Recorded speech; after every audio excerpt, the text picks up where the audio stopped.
Welcome, dear listeners. Take a deep breath. Let your shoulders drop. Unclench your jaw. Feel the softness of your bed beneath you. You're safe here. You're warm.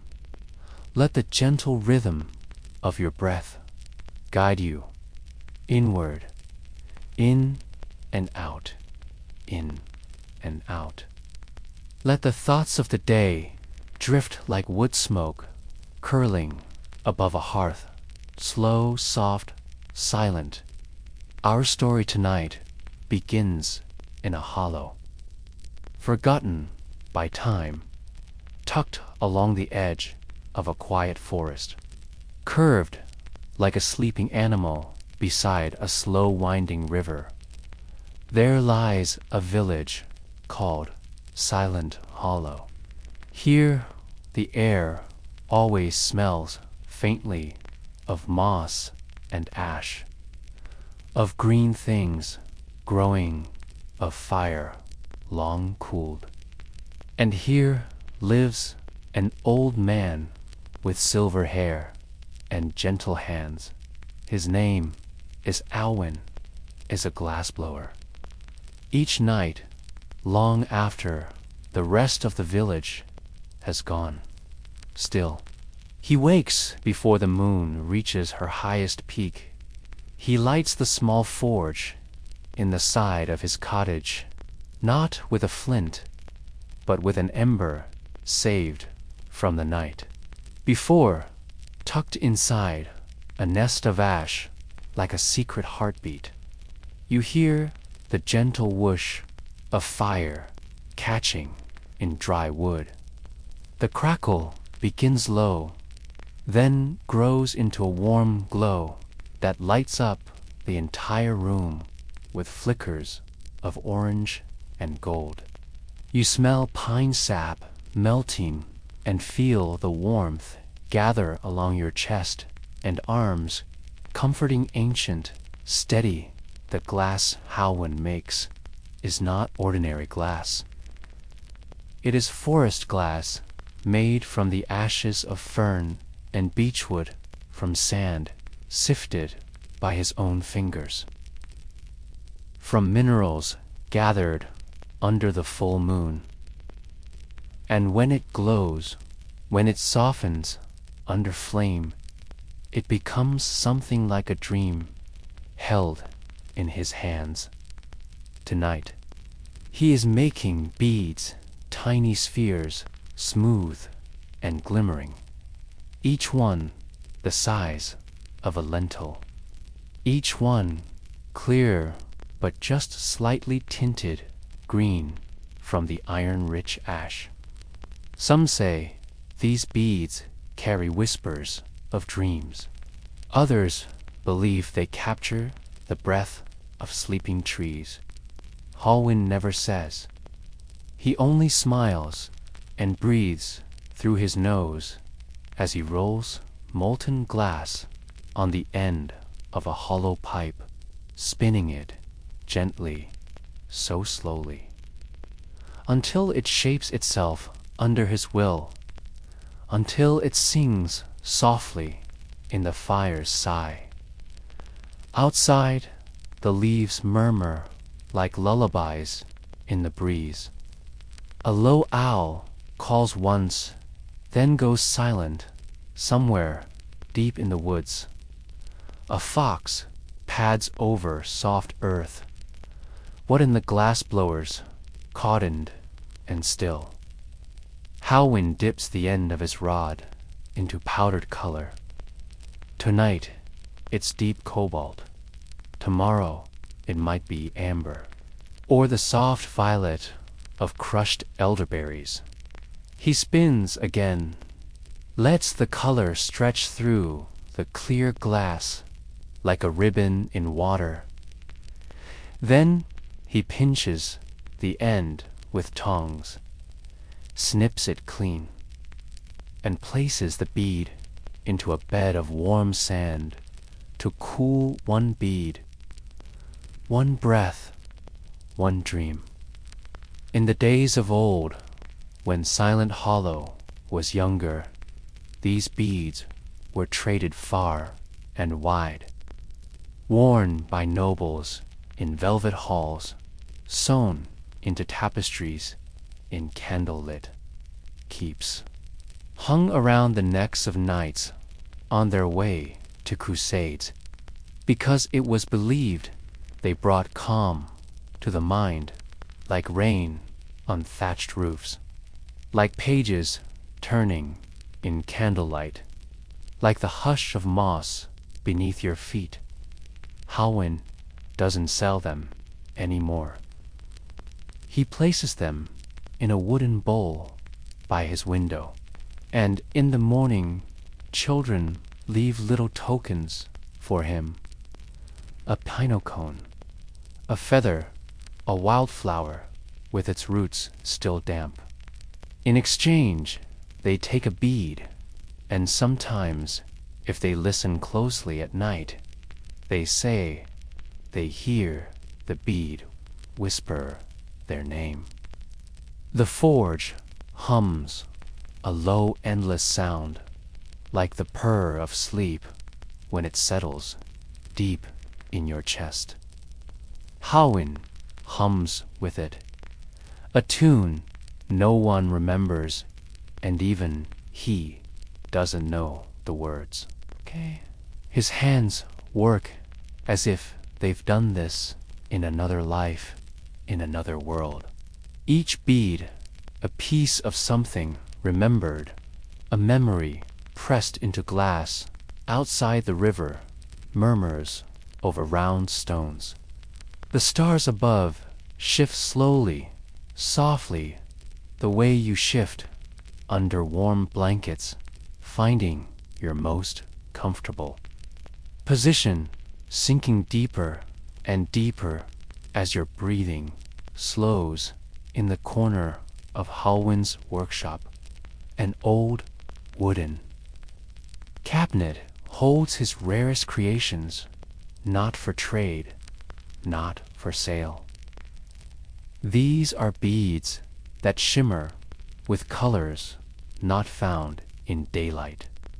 Some sparkle like moonlight on snow, some glow faintly, as if holding fireflies inside it.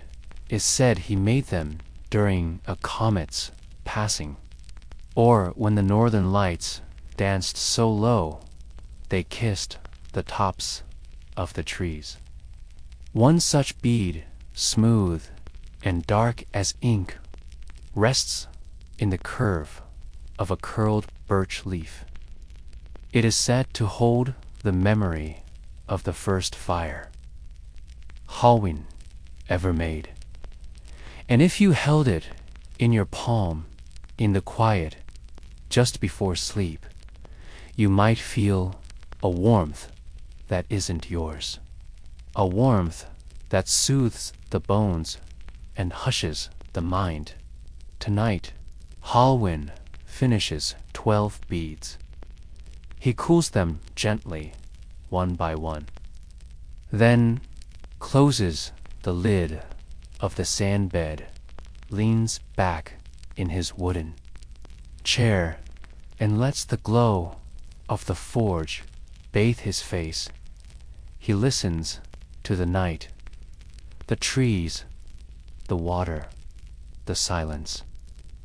And you feel that same silence now, a quiet that wraps as sleep. The flicker of fire fades. The glass settles into its final shape, and in the breath between thoughts, you begin to drift.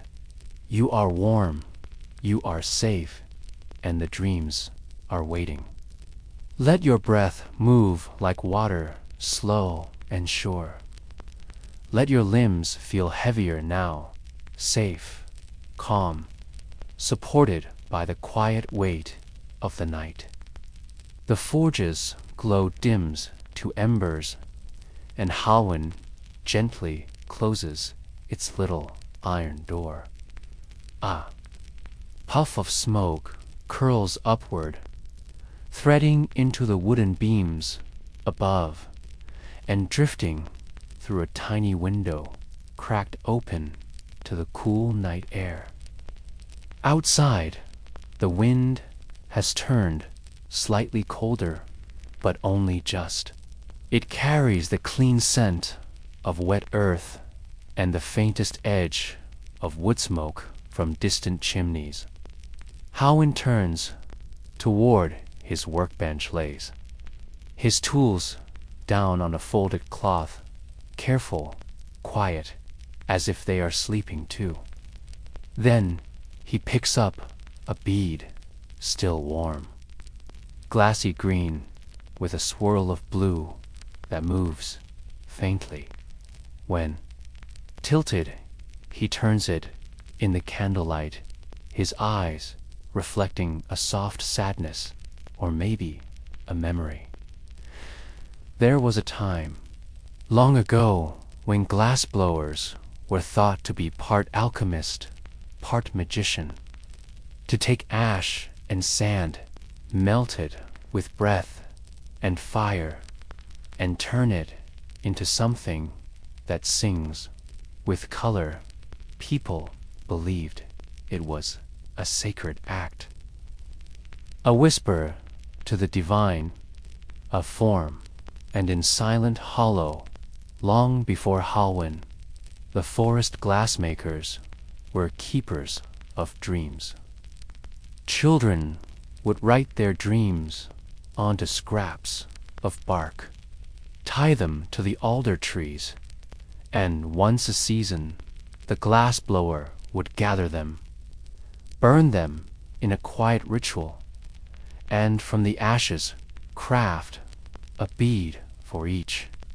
Tonight, Halwin adds a handful of fine wood ash to his bowl-crushed fern, a little salt, a shard of a clear old window he once saved from the ruins of an abbey. He stirs it gently, as if not to wake something, then sighs, and sits beside the hearth, where the warmth still lingers, a slow breath in a slower one out. And that's when he hears it. The creak of the floorboards, the hush of movement. Not his own Halwin turns his head slightly, not startled, just listening. A presence, perhaps a visitor, and at the doorway stands a girl no taller than the bellows, wrapped in a rough woolen cloak, dust on her cheeks, barefoot hair, wild like dry grass after wind. She doesn't speak, only holds out a hand, and in her palm rests a small stone, dark oval. Nothing special, but Halwin sees. It tilts his head and whispers, "Ah, you're looking for a bead made of silence." The girl nods. Once solemn and soft Halwin stands his knees crack quietly. He walks to the cupboard, opens it slowly, and takes out a small wooden box wrapped in linen. Inside, nestled in moss, is a bead unlike the others. It's the color of twilight before stars appear with a single clear line running through it. Like the stillest river on the stillest night, he places it in the girl's hand. Her fingers curl around it as if it weighs more than it should, as if it means something ancient and personal. She doesn't thank him, but he doesn't need her to. She turns silent as smoke and steps back into the night. Halwin watches the doorway for a long moment, then closes it, gently locks it with a wooden peg, and sits again by the fire. The stars shift in the sky, time drips like honey outside in the hills. Foxes make soft calls to one another, and inside a bead cools from the heat of a story, not spoken, not yet. You, listener, are floating gently in this hush, your body still, your eyes soft.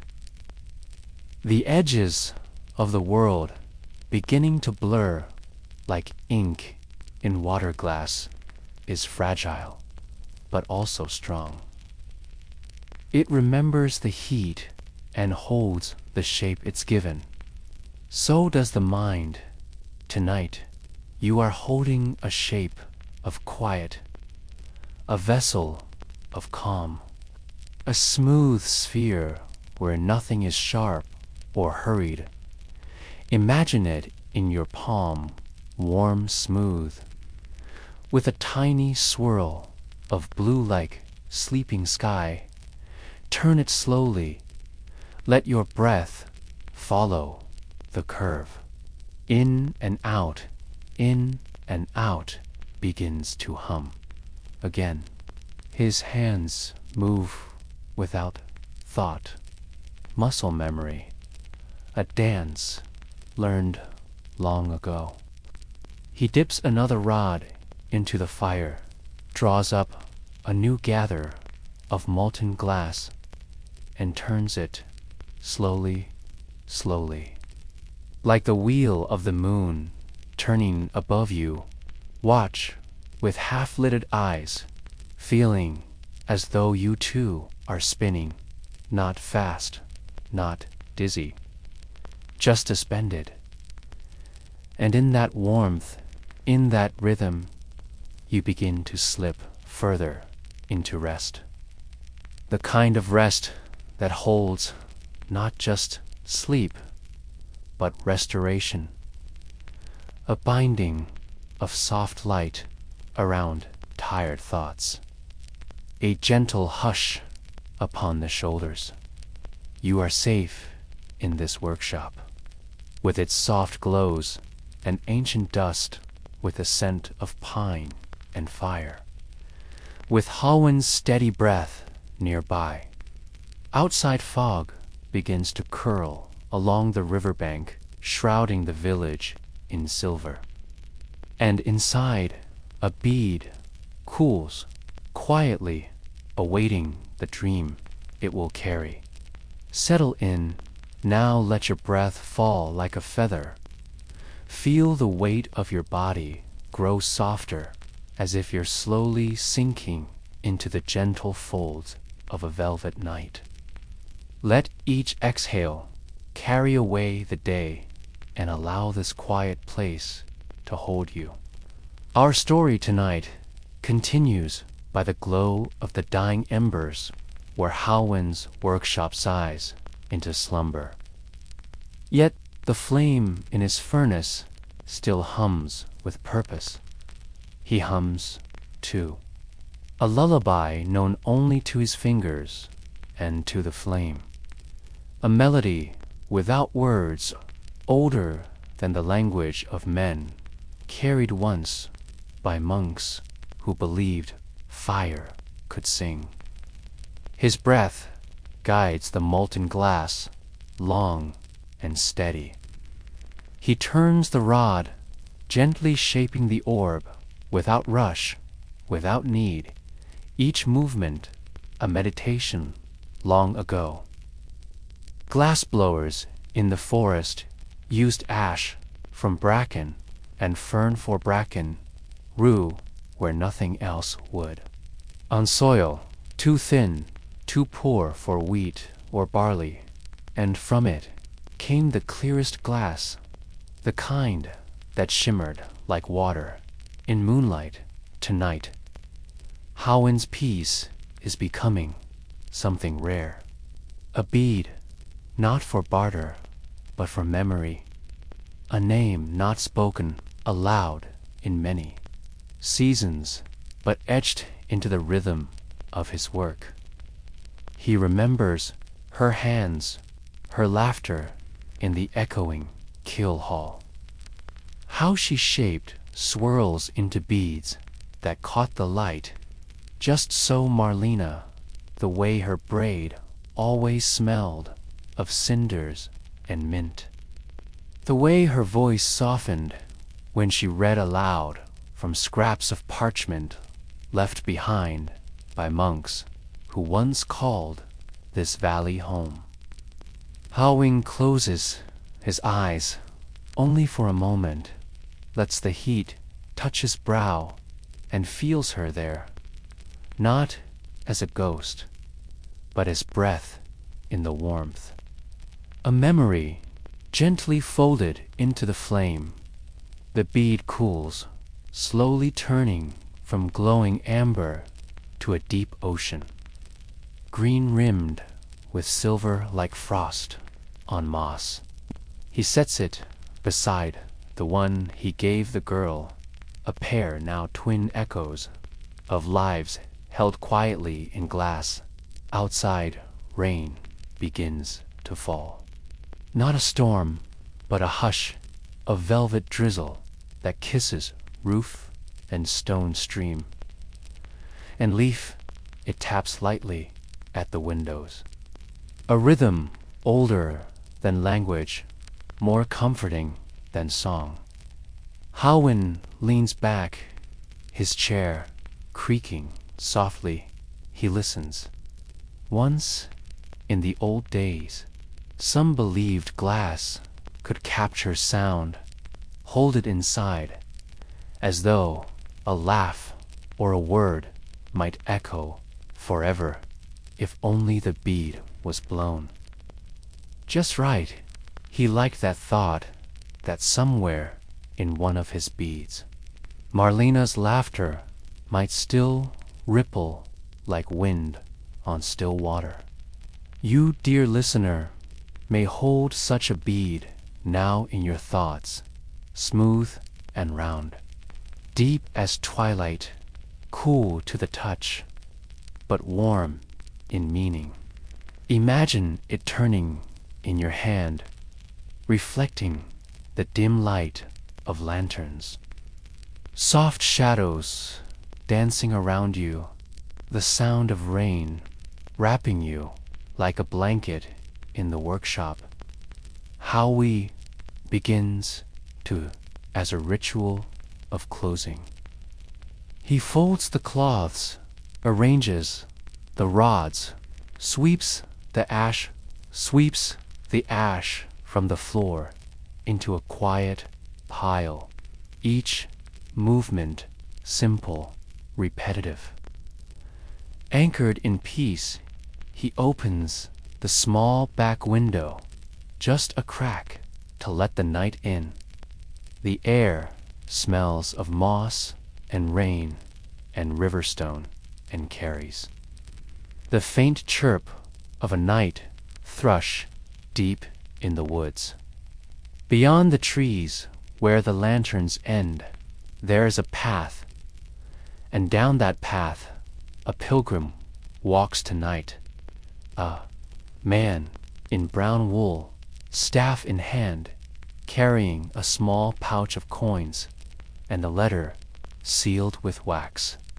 He does not know Halwin, not yet, but fate like flame moves in circles, and sometimes what was broken is slowly spun back into shape. The man will arrive by dawn. Ask. No questions, just sit by the hearth and hand over the letter inside a request. For a bead made from sea glass and sorrow, a token for someone who can no longer speak, and Halwin, without asking, will know exactly what to make. Because stories, real ones, don't need to be told aloud. They can be blown in glass, held in silence, worn on a thread, or placed beneath a pillow. You feel your own breath slow further now, as though it too has taken on the rhythm of the forge. In warm and deep out, soft and steady, like bellows breathing in the dark. The night folds in around the valley, a blanket of mist and rain and slumber. Halwin places the new bead in a box lines it with a scrap of velvet once embroidered with golden thread. He ties it with linen string and places it on a shelf marked only with a small carved crescent moon. He does not label it, he will remember. Just as you, quiet traveler, will remember this feeling of the warmth, of the hush, of the peace found in quiet work and quiet stories.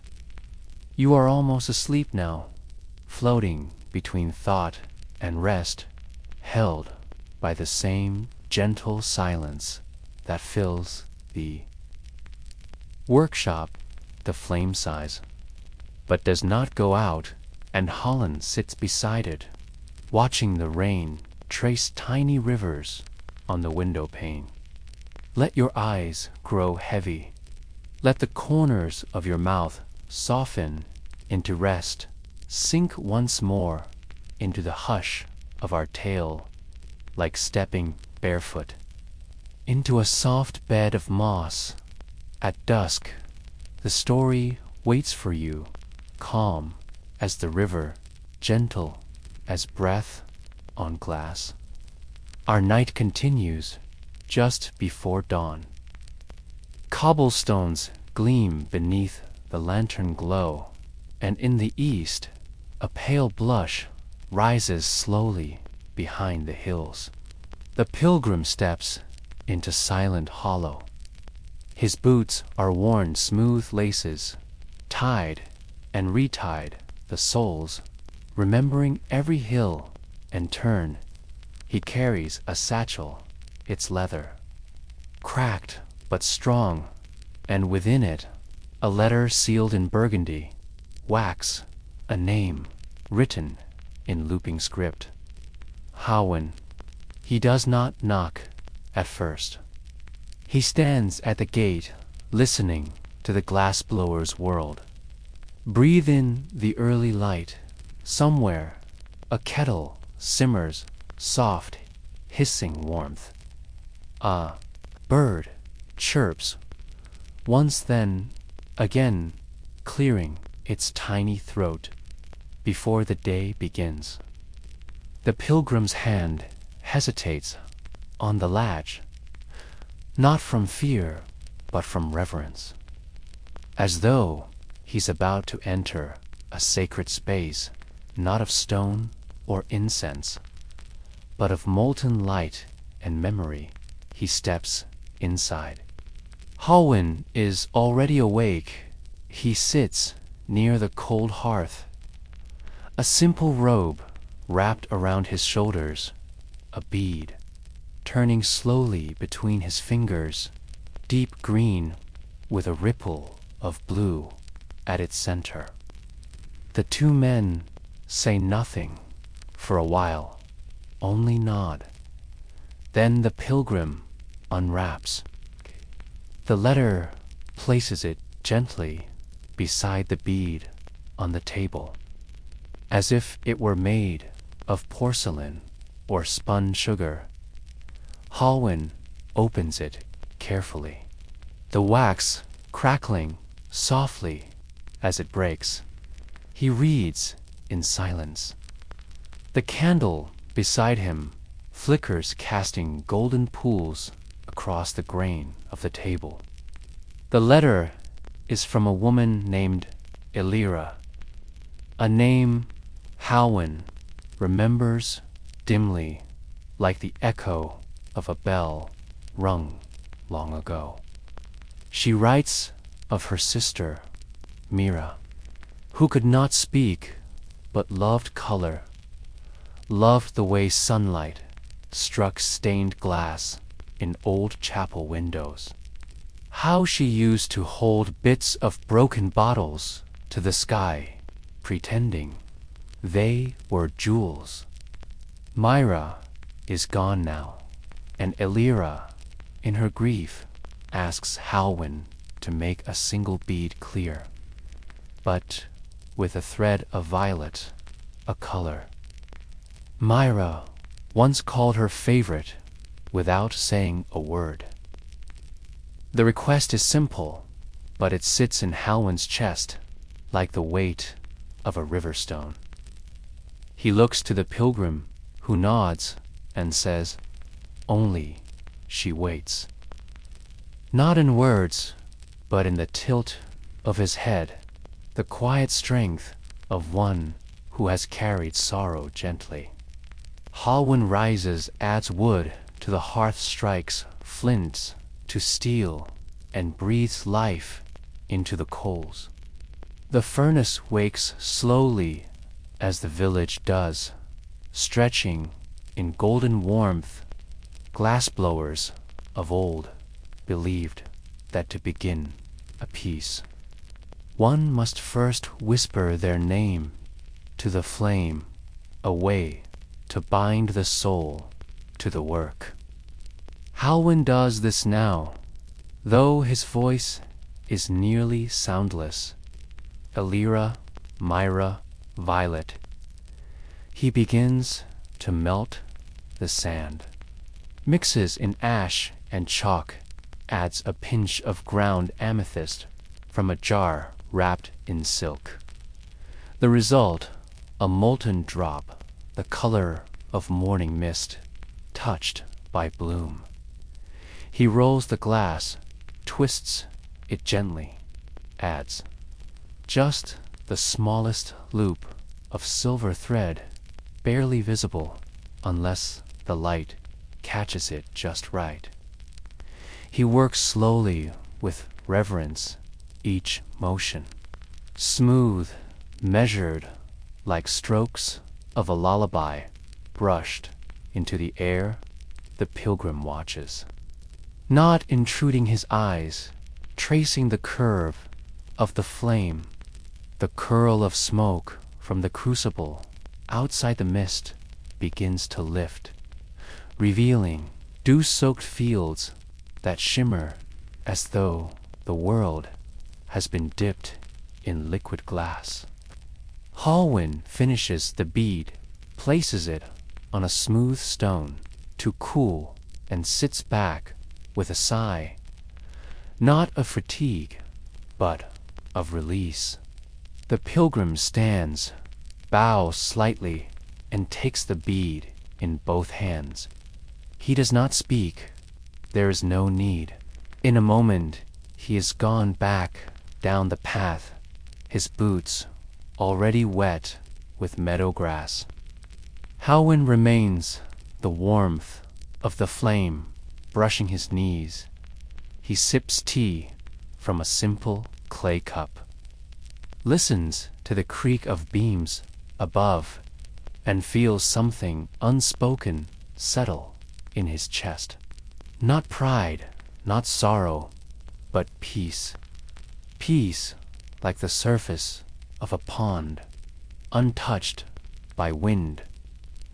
Like the hush inside an old chapel at midnight, like breath in a room where memory is honored. You drifting now can almost feel the weight of that bead in your palm, cool, smooth, and filled with quiet meaning. The glass does not speak, but it hums. A song only heard by those willing to listen, by those willing to pause and feel your breath flows in soft circles, matching the rhythm of Halwin's world. The lull of mist outside, the slow bloom of light at the edge of the valley somewhere. A bell chimes once, perhaps from the chapel ruins, beyond the woods, or perhaps Only in the dream the day begins.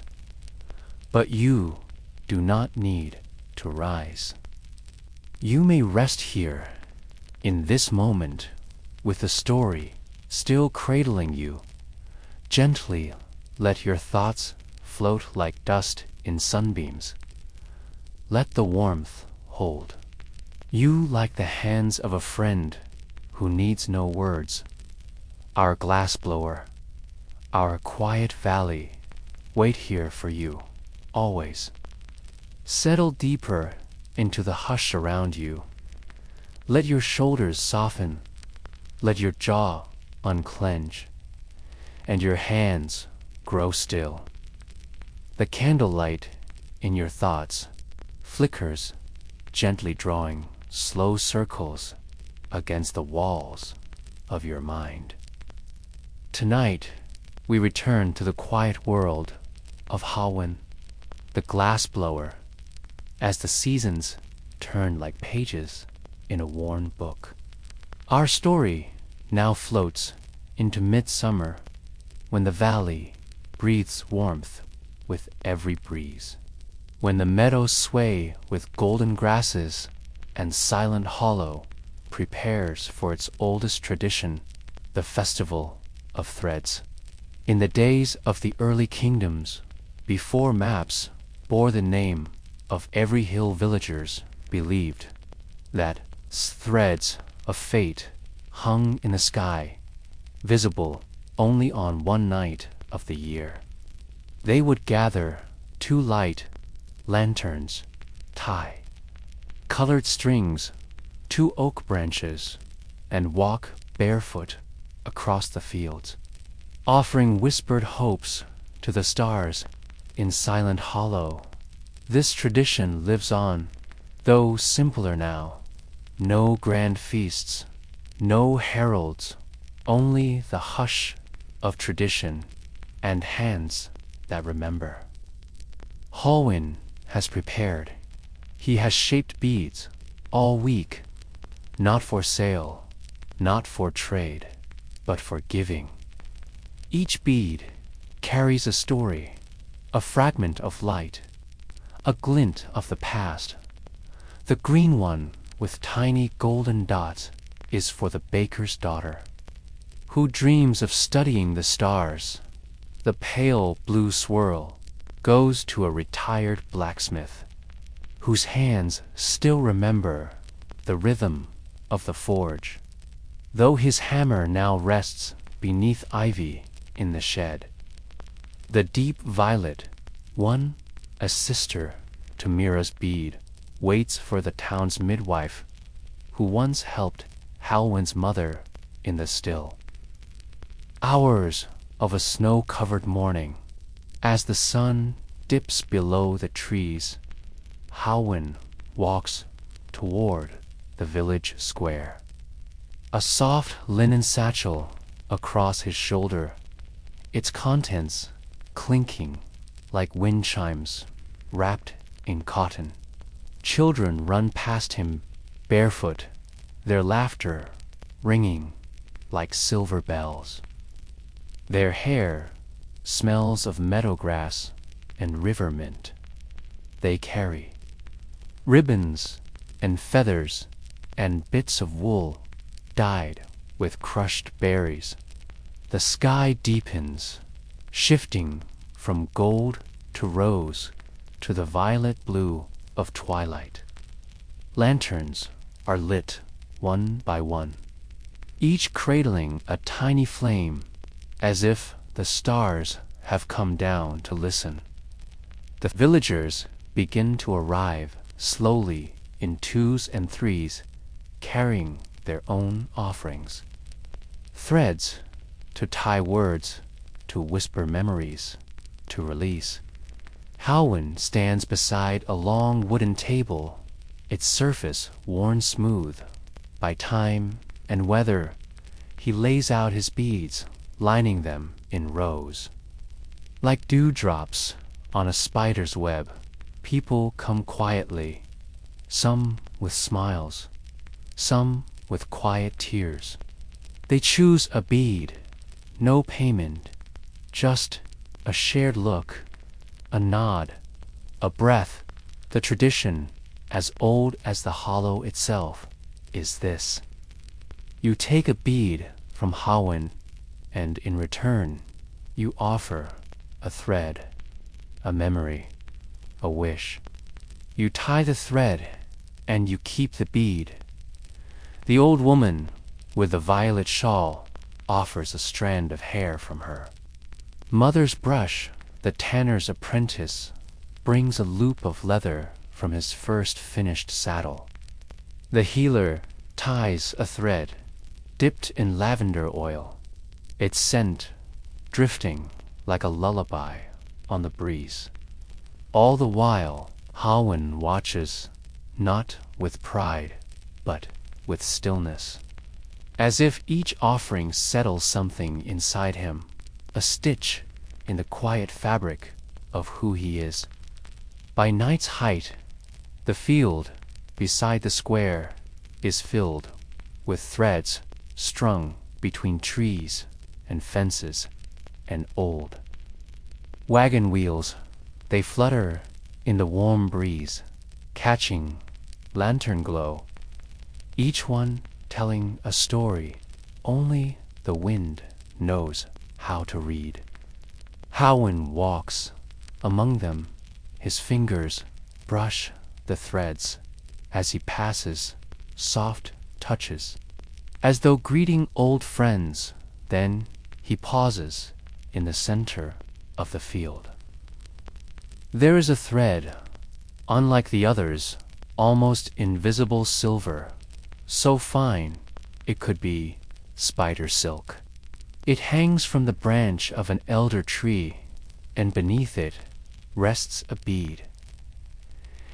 It is not one Halwin made recently. He knows its shape, its slight flaw near the base, a ripple he couldn't smooth out in his younger days. It had been given years ago to someone he once loved. He reaches out, touches the bead, and the memory floods in gently like rain. Soaking into warm earth, he does not take it, only smiles softly and lets his hand fall away. The night winds down. Lanterns, dim children, are carried home.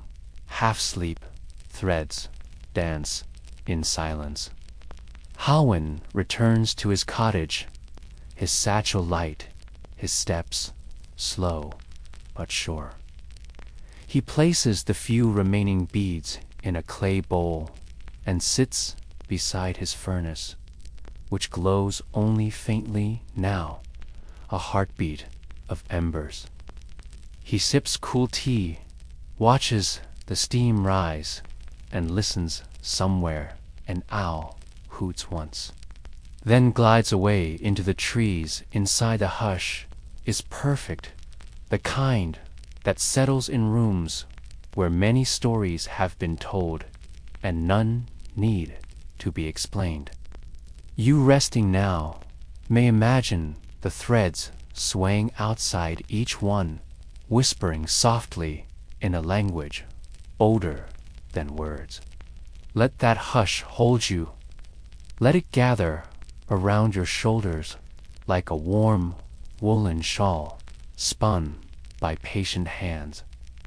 Breathe slowly, as if you too are part of that field, a single thread, a quiet bead, a promise made in the starlight. Take another deep breath now, in through your nose, soft and slow, and let it out gently, as if blowing a wisp of fog across a moonlit window pane. Let your body feel heavy and warm, like linen sheets resting on a feather bed, like the earth cradling a seed just before spring. Let your thoughts drift like a floating lantern over calm waters. Tonight, we return to Halwin's quiet world, but not during waking hours. Tonight, We slip into dreams. You see, glassblowers in the medieval forests of Europe believed that their furnaces could hear them at night. Some even spoke to their flames, shared secrets or confessions with the fire, and in return claimed their dreams became clearer, more vivid, more truthful. Halwin had never been one for superstition. But lately, he'd begun to wonder if maybe, just maybe, there was something inside the furnace that understood. Late one evening, after the festival of threads, Halwin stayed awake longer than usual. The fire was dim, not roaring, not crackling, but purring, soft and low. He sat near it, wrapped in a woolen cloak, and whispered softly into the orange glow, not with any real intention. Just idle musings, thoughts like falling feathers slipping from his mind into the warmth. I wonder what my mother dreamed about, he said. I wonder if Mira still wears the bead I gave her. I wonder what makes one bead sink in shadow and another hide its shine in shadow. The furnace made no sound in reply. Not really, but the coals did shift slightly, and a single pop echoed faintly, as if something had heard and breathed back. That night, as Halwin lay on his cot, he dreamed.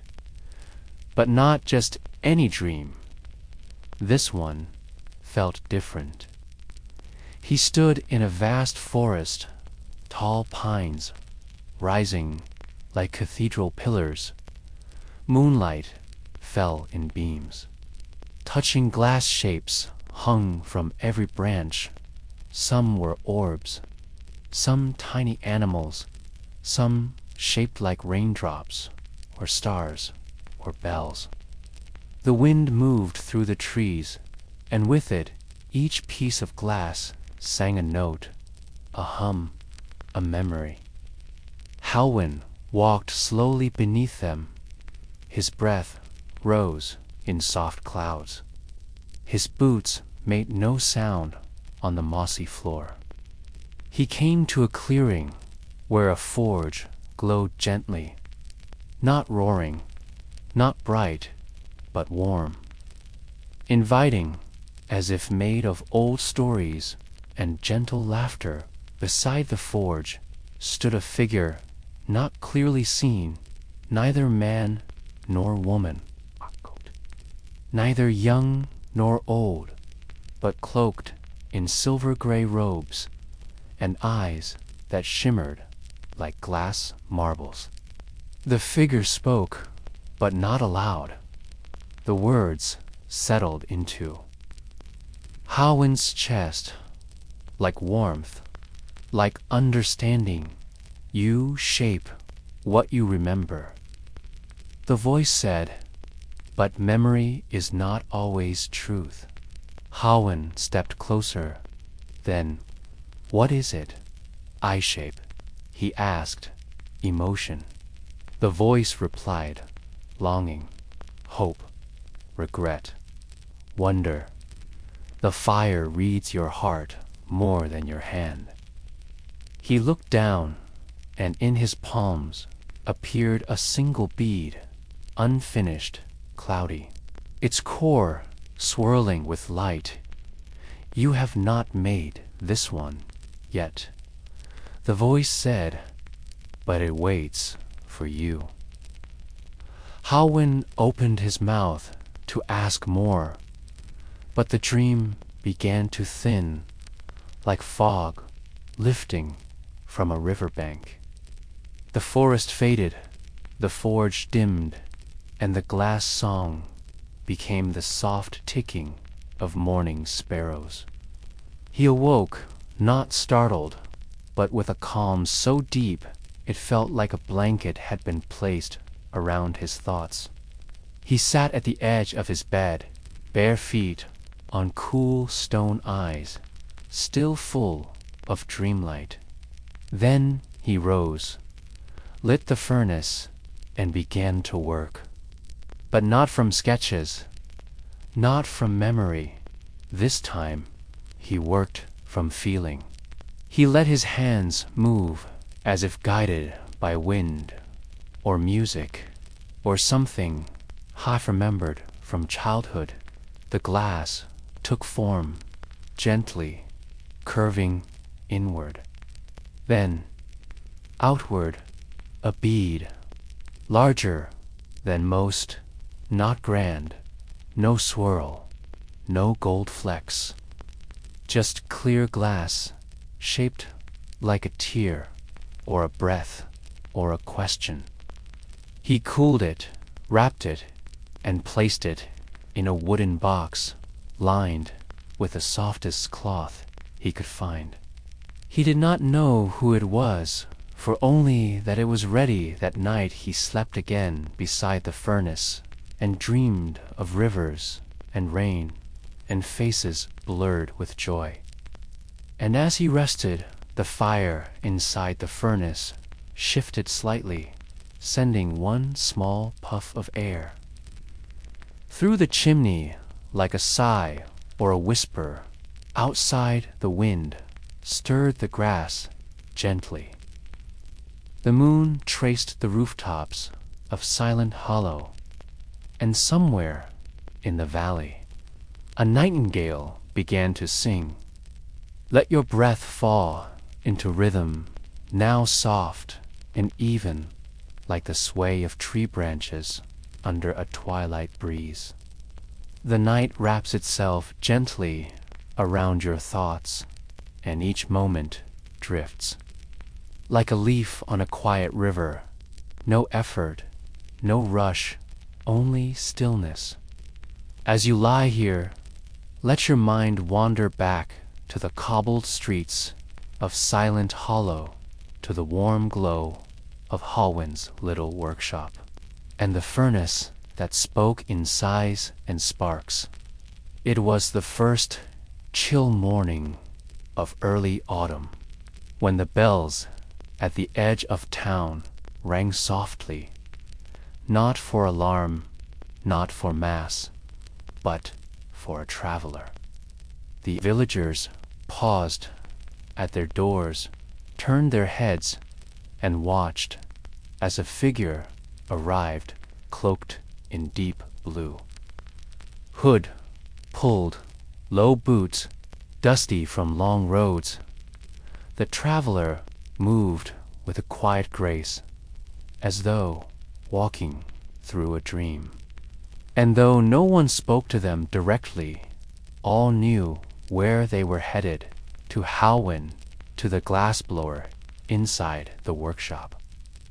Halwin was shaping thin rods of green glass meant to become leaves on a decorative branch.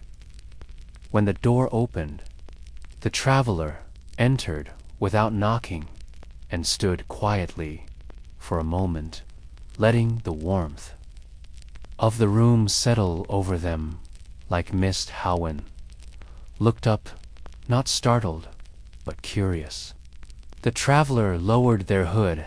It was a woman, perhaps 30, her eyes the color of stormlight, her expression both tired and kind. I've heard, she said softly, that your glass carries dreams. Halwin didn't reply. Immediately, he studied her face, read the fatigue in her shoulders and a quiet in her voice. He nodded once, then motioned to the stool near the window she sat, hands folded as if unsure how to ask for what she needed. Halwin placed a bead on the table not the new one, not yet. Instead, a small swirl of midnight blue, shaped like a droplet frozen in time. She looked at it, tilted her head, and whispered. My son used to say, the stars whispered when he slept. Halwin listened, quiet, gentle. Letting her words unfold slowly, he died last winter, she said, her voice as soft as the settling of snow. He was only 7, loved the sky, loved glass, too. She didn't cry, just smiled, a small smile, the kind that comes from remembering something, too. Precious to speak loudly, Halwin moved to the shelf and retrieved a different piece. A tiny orb with silver flecks that shimmered only when turned toward the light. She reached for it, held it in her palm, and closed her eyes. For a long while they sat in silence, no transaction, no request, just warmth and memory, and the sound of wind brushing the window pane. When she stood to leave, she left behind a coin pouch, but Lin did not touch it. Instead, he handed her the unfinished bead, the one from his dream. The one he still didn't understand, this one, he said softly, is still waiting to find its purpose. She took it without a word, as if knowing it would become something more when the time was right. Outside the village, bell chimed again, once, twice, faint and slow, marking the hour.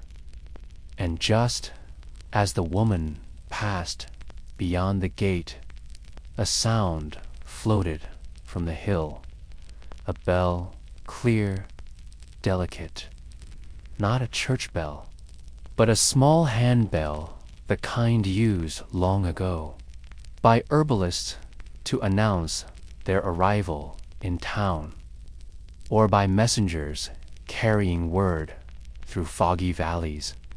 Halwin turned toward the sound, and in his chest a memory stirred.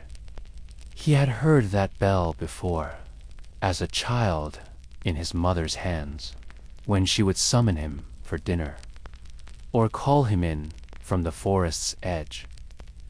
He stepped outside the sun, now low in the sky, and followed the sound up the winding path near the river bend. There, hanging from the limb of an old ash tree, was the bell, tied with a ribbon of deep violet. It swayed with the breeze, and every so often it rang. Just once, then silence. Just once, then quiet again. Halwin didn't take it down. He only stood near it, listened, and closed his eyes. It was not the bell itself that mattered, but the echo. It carried a sound from another time, a voice from the edge of memory.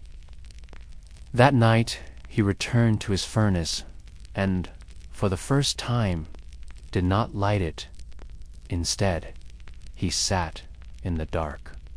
Beside the warm stones, wrapped in silence, he let the night deepen around him, let the stars appear one by one, and thought about echoes, about how some things linger long after they fade. And as he sat, he imagined the thread through the quiet, tying past to present.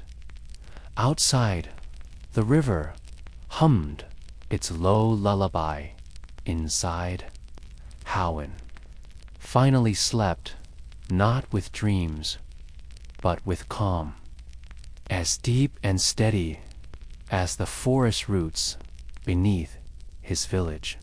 Settle again into stillness, your hands resting gently, your breath rising and falling like a feather in the twilight air.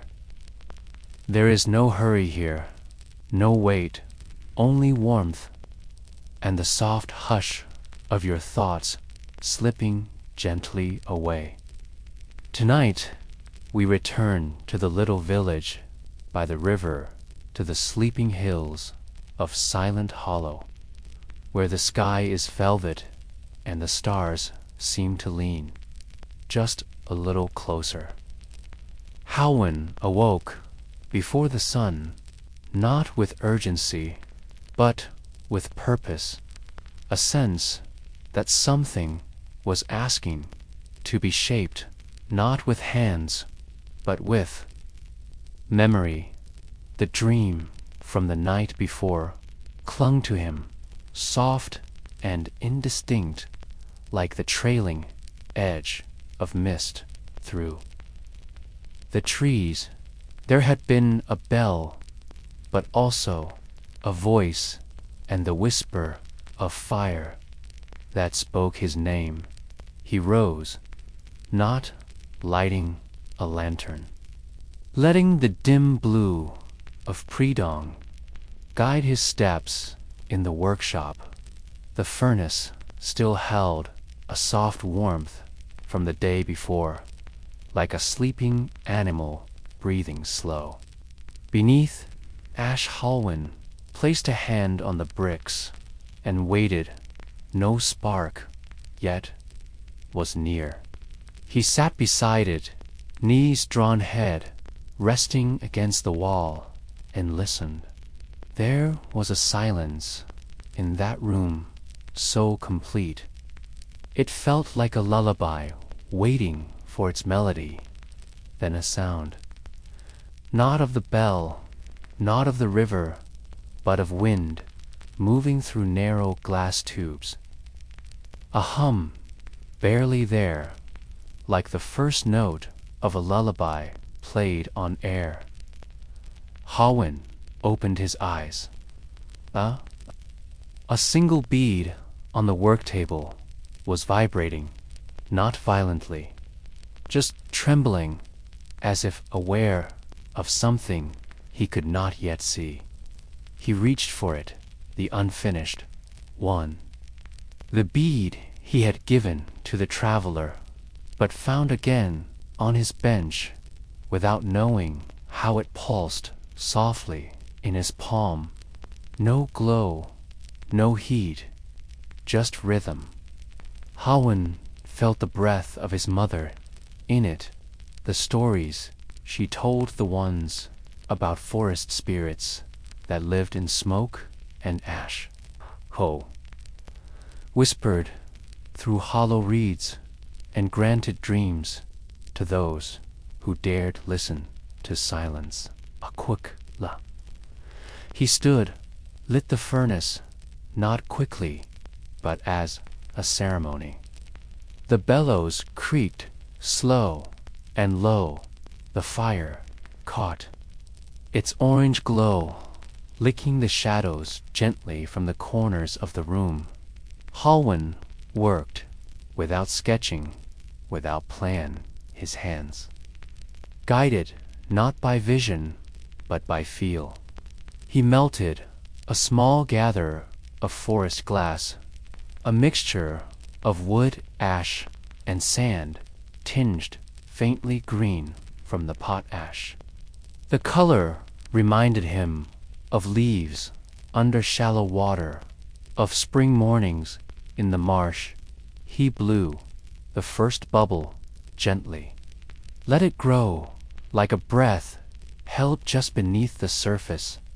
Then he shaped its slow turns, soft puffs of air, coaxing rather than forcing. Around the bubble, he wrapped fine threads of silvered glass like veins of moonlight through fog. The bead was not large, not impressive, but it felt complete when he held it up to the window, the morning sun now spilling over the rooftops.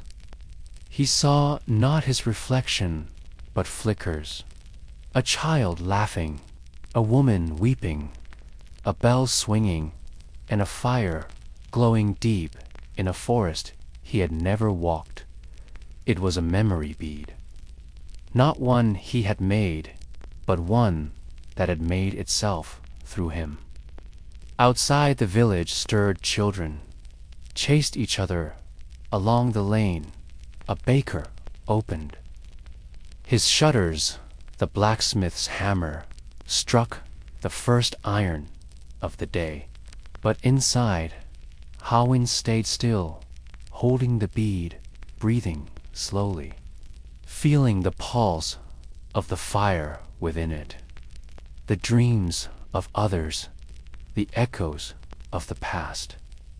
They lived here, not to be trapped, but to be remembered, to be softened by time, and held gently at bedtime. That evening he placed the bead in a velvet pouch and left it on the steps of the chapel. No note, no signature, just the bead. The next day he heard from the apothecary's daughter that the widow who came to pray each dusk had found it and wept, but did not know why. She said the bead sang when the wind blew. Though no one else heard it, Halwin only nodded. Some things he knew were not meant to be explained. Only felt, only passed on. He spent that week making more beads, each one simple, each one listening to its own silence before being formed. No two were the same. Some glowed faintly at night.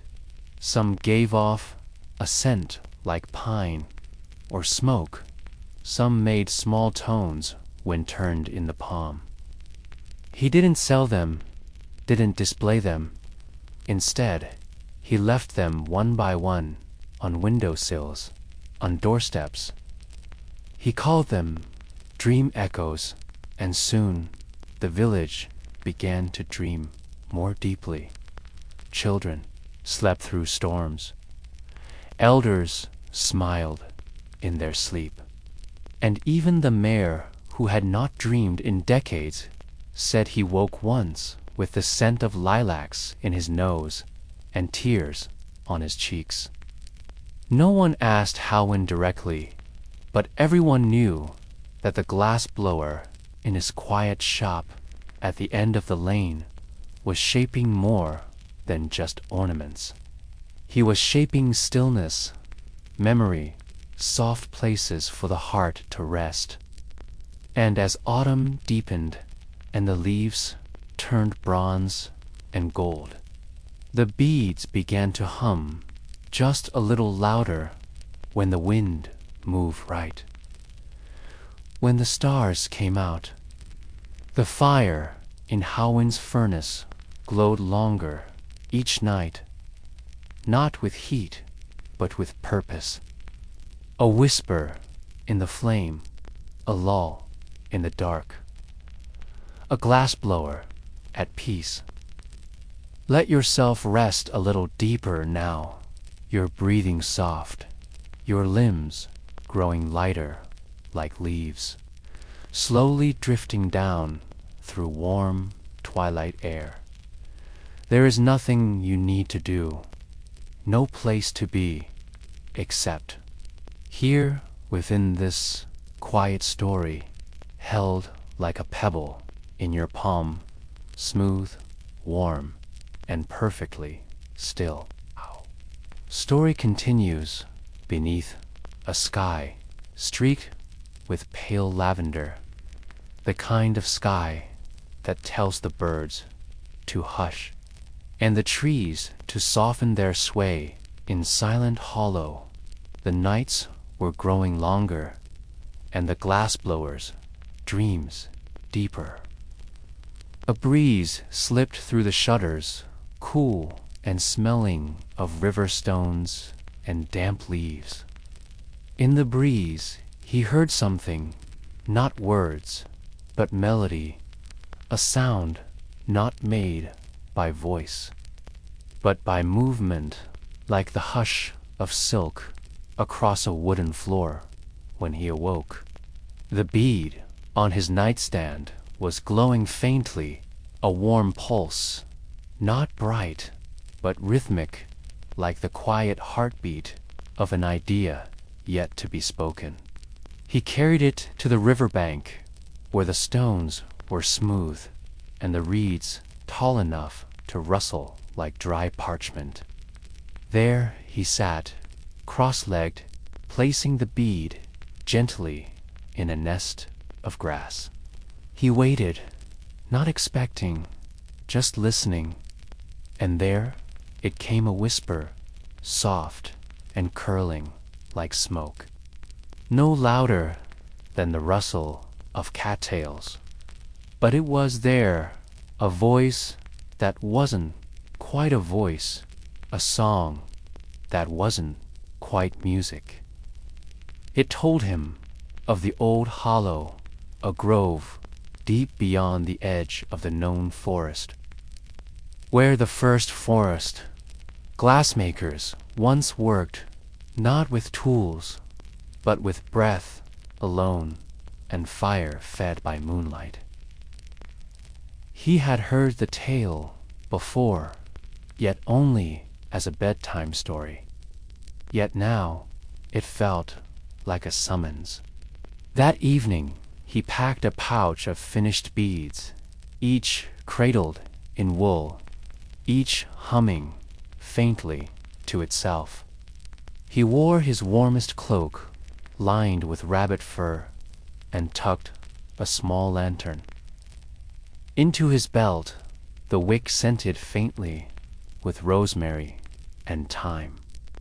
As he walked, the forest seemed to shift gently around him, not closing in, but bending softly, as if curious. He moved slowly, not from fear, but from reverence. The trees here were older, the air richer, thick with damp moss and the scent of ancient bark. Hours passed, or perhaps none at all. Time in this part of the world moved like a drifting boat, sometimes forward, sometimes sideways, never in a rush.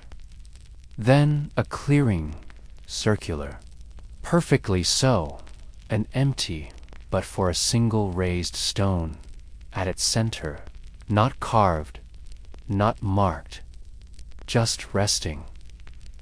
Halwin stepped into the clearing, feeling the silence wrap around him like a wool blanket, thick, comforting, ancient. He set the pouch beside the stone and sat beside it, lantern, unlit hands in his lap. He did not speak, but the beads did. Soft tones, barely, they're rising and falling like breath. Then from the trees, a figure, not solid, but shaped of shadow and wind, like the memory of someone who had once told you a story you never forgot. It moved with grace, and though it had no face, Halwin felt no fear. The figure paused, reached toward the pouch, and lifted one bead. It held it to the sky, and the bead lit. Not brightly, but as though holding a star inside it. The figure nodded, and slowly, without words, without sound, the rest of the beads rose into the air, hovering gently around the clearing, glowing softly in pulses. A wind circled them, not fierce, and each bead sang its note together. They formed a chord, one that resonated, not in the ears, but deep in the chest where forgotten lullabies live. The figure stepped back, and the beads, one by one, descended. Some nestled into tree hollows, some settled into roots, some vanished into the moss, as if they had always belonged there. Halwin remained seated, his eyes closed, now his breath steady, his heart full. The forest, once still, now whispered, not in fear, but in recognition.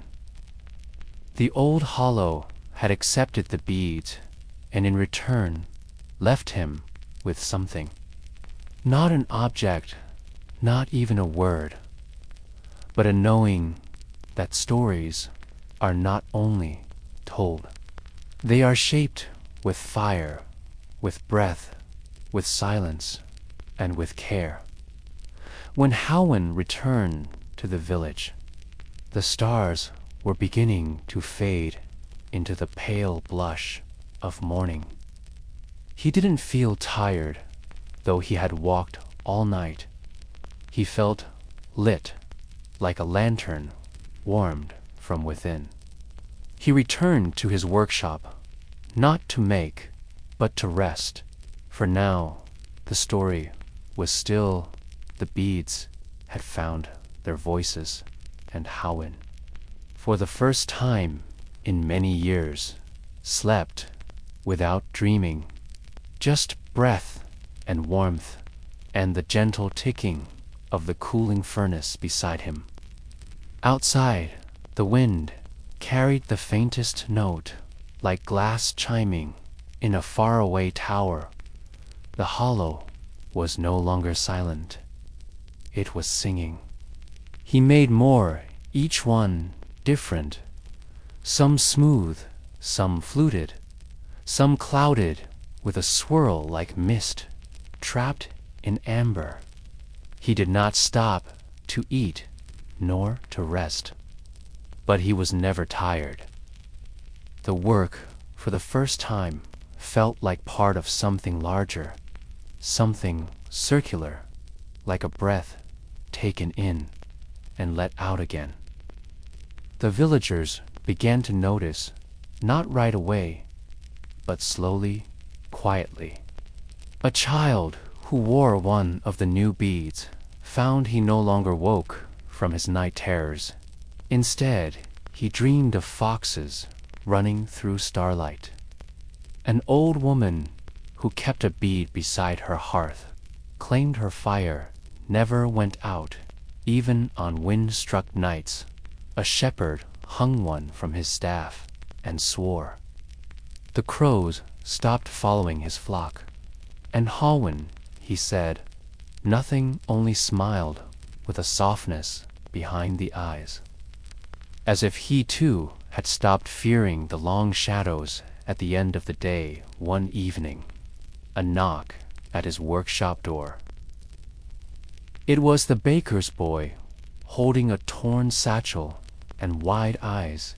His sister was ill, not with fever, but with fright. Each night she saw something at the edge of her sleep, a shape, a figure, not cruel, but sorrowful, and it called her name. Halwin listened, nodded, and without a word, stepped to his shelves. He reached not for the brightest bead, but for one small and dusky, its core, streaked with pale blue like river fog at dawn. He held it up to the lantern, watched it catch the light, and handed it to the boy. No charge, only a whisper. Place this beneath her pillow and let the wind carry what must be said. The next morning, the boy returned, eyes wide, but smiling. She had slept, not only deeply, but with peace. She dreamed of walking through a forest, hand in hand with a woman she didn't remember, but who sang the same lullaby their mother once hummed. Halwin tucked the moment into his heart like a glowing coal beneath cooling ash. He began keeping a log, a soft-bound book with rough parchment pages, where he marked each bead, its shape, its tone, its first home. The pages filled slowly, but with care.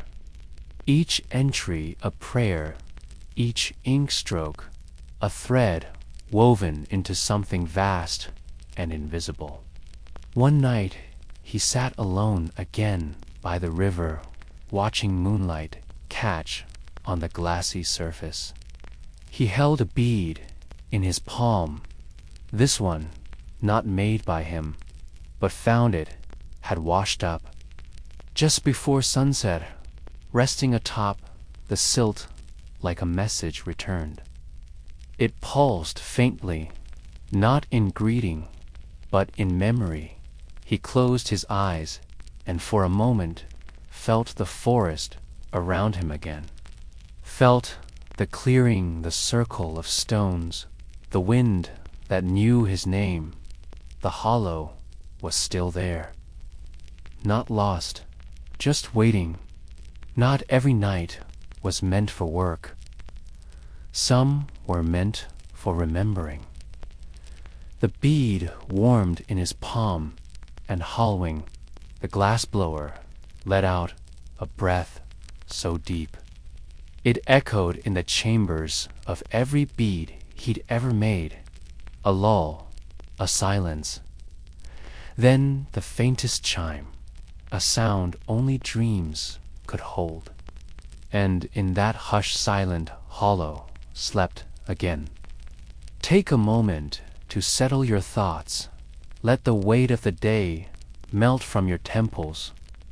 Feel the air around you grow slower, thicker, as sleep itself were leaning near. Let your breath fall into rhythm, not forced, not chased, just present, like river reeds swaying gently in shallow water. Our story tonight returns to the workshop where the coals now hummed low, and the air was soft with the smell of ash and elderwood. Halwin sat hunched over his ledger, the candlelight, casting long, slow shadows across the parchment. He dipped his quill, then paused, listening.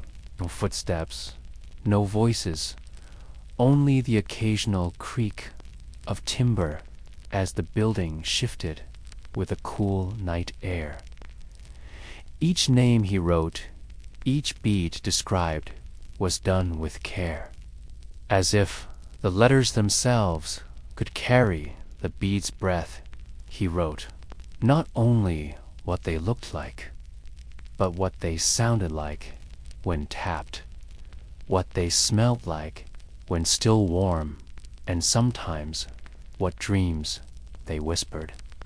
One entry read a bead of deep forest green, shaped like a teardrop given to the gardener's wife after her. Dreams grew heavy with roots that spoke her name. Another, a clear orb with a soft swirl of copper placed under the village bell before the harvest feast, said to ring louder but sweeter. The book became more than a record. It was a conversation, a place where the beads spoke back through memory. Outside, the moon climbed. Higher silver dust spreading across the river and rooftops. Halwin rose, closed the book gently, and stepped into the night. The village was still lamplight, glowing faint in a few windows, but most dark. He walked slowly, his steps soft on the cobblestones, the beads in his satchel clinking gently like wind chimes far away. At the edge of the village, a barn stood with its doors half-opened, hay spilled out like golden lace, and within the blacksmith's daughter sat awake, humming to herself. Feet tucked beneath her Halwin did not startle her. He simply sat down nearby, and after a long silence, she said, "He comes sometimes in my dreams, my brother. He's smiling, but always just about to say something." Halwin reached into his satchel and pulled out a bead of dusky violet with a tiny silver spiral at its heart, like a breath frozen in time. She held it up to the moon and smiled. "I think he'll speak now." Halwin nodded, not as a promise, but as belief. And then he left that night. He did not sleep. He stayed beside the furnace, not working, just sitting, watching the embers dim and brighten like old thoughts that refuse to vanish completely. The wind slipped under the door, carrying with it the scent of apples and dust, and somewhere in that hush he heard it again, the hollow calling, not in urgency, but in invitation. By dawn he knew he would go again, not to take, but to return. He spent the day wrapping small bundles, carefully placing beads into pouches of moss and linen, each labeled in his soft scrawl. For the stream's whisper, for the fallen oak's roots, for the ring of stone where the owl calls. When night came, he lit the path with a single lantern, no brighter than a firefly. He walked the trail without hurry, pausing often to listen, to remember. The hollow opened around him like a breath drawn in after silence. Still sacred waiting, he placed the beads, one by one. Some he left beside tree roots, some nestled in the crook of moss-covered stones. Some he tucked into the earth itself, letting the soil take what it once gave, and when the last bead was placed, he stood in the center of the clearing. No wind, no sound, just the feeling of something ancient, watching, welcoming. The clearing seemed to breathe, and for the first time, Halwin whispered back, not in words, but in a low tone, a hum that rose from his chest and curled into the night. Air carried through branches, echoed in stones. He stayed until the stars blinked into the sky, until the lantern's flame curled inward and vanished. Then he left. The forest let him go, but not empty. Inside, something small and warm had settled beneath his ribs. Not a burden, but a promise. Back in the village, he placed the ledger beneath. The hearth wrapped in cloth, surrounded by pebbles from the riverbank. He no longer needed to write. The beads knew, and that was enough now. Halwin would make them not to remember, but to dream forward, to send quiet pieces of the hollow into other hands, other hearts.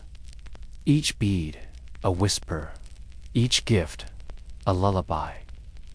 And when he slept, he dreamed not of fire, but of cool moss and stars that sang just softly enough to hear only in sleep. Let your body sink just a little deeper now, as if the bed beneath you were gently holding you, rocking you, slowly like the ripples of a shallow lake at twilight. Feel your arms grow warm and still your breath, soft like petals resting on a sunlit window.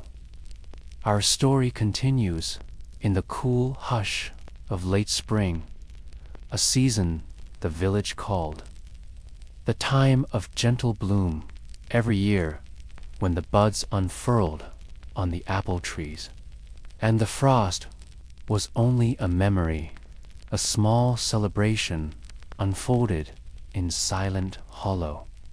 It was not loud, it was not grand, but it was beloved, the whispering. Festival, a gathering of stories, of night lanterns and secret songs, and in the heart of the village, Halwin's shop glowed again. This time, not with the intensity of molten glass, but with dozens of hanging beads, each catching the low golden light of dusk. Villagers came quietly, not to buy, but to listen, to run their fingers over the cooled pieces, to hear the soft clink as they brushed one another. Some swore they heard names, others felt old dreams stir, faint, but certain. Halwin said little, only offering each person a warm drink and time. There was no rush.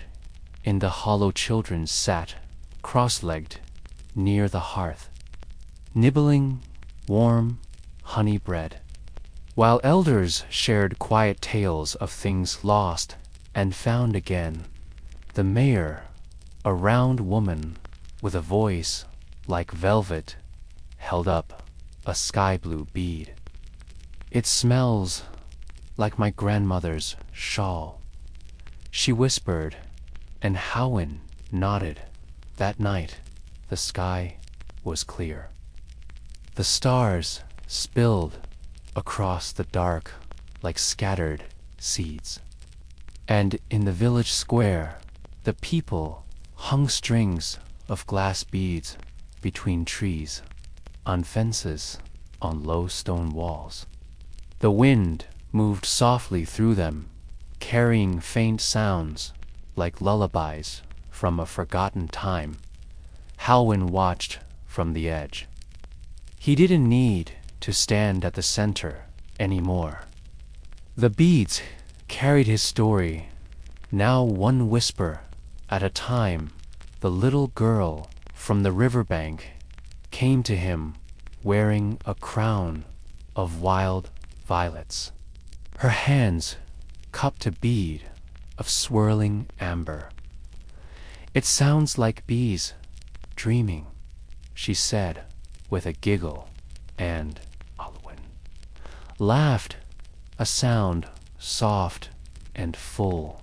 Nearby, a traveler who had stayed the night held a deep red bead to the firelight, then pressed it to his ear. "Strange," he murmured. "It told me to go home." Halwin placed a hand on his shoulder. "Then it's time." By morning, the beads had dimmed, not gone, but resting, as if their voices needed sleep. To Halwin gathered the few that had not been taken and placed them in a velvet pouch beside his pillow. He did not sell them. That was never the point. Instead, each bead was a gift, and each gift was a seed planted in the dark, waiting to bloom in someone's dream. In the days after the festival, Halwin worked slowly.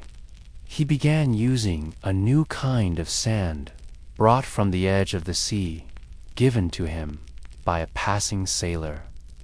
It shimmered with pale pink grains, and when melted, it gave the beads a faint salt, sent one bead clear with a faint swirl of blue, whispered of gulls and crashing waves, even though the sea was days away.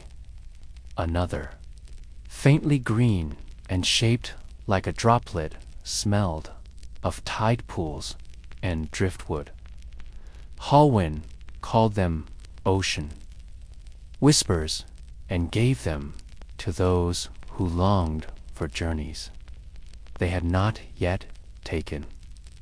The boy who always stared at the hills, the woman who used to read maps late at night, the baker who once sailed when he was young, each received a bead, and each dreamed of open skies and far-off places, but not restlessly.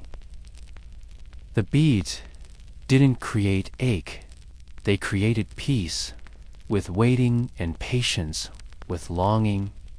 Halwin had learned that not every dream needed chasing.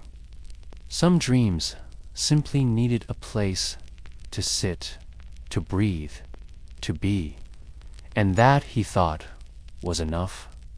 The hollow grew warmer as summer approached its canopy, thick and humming with bees and wind.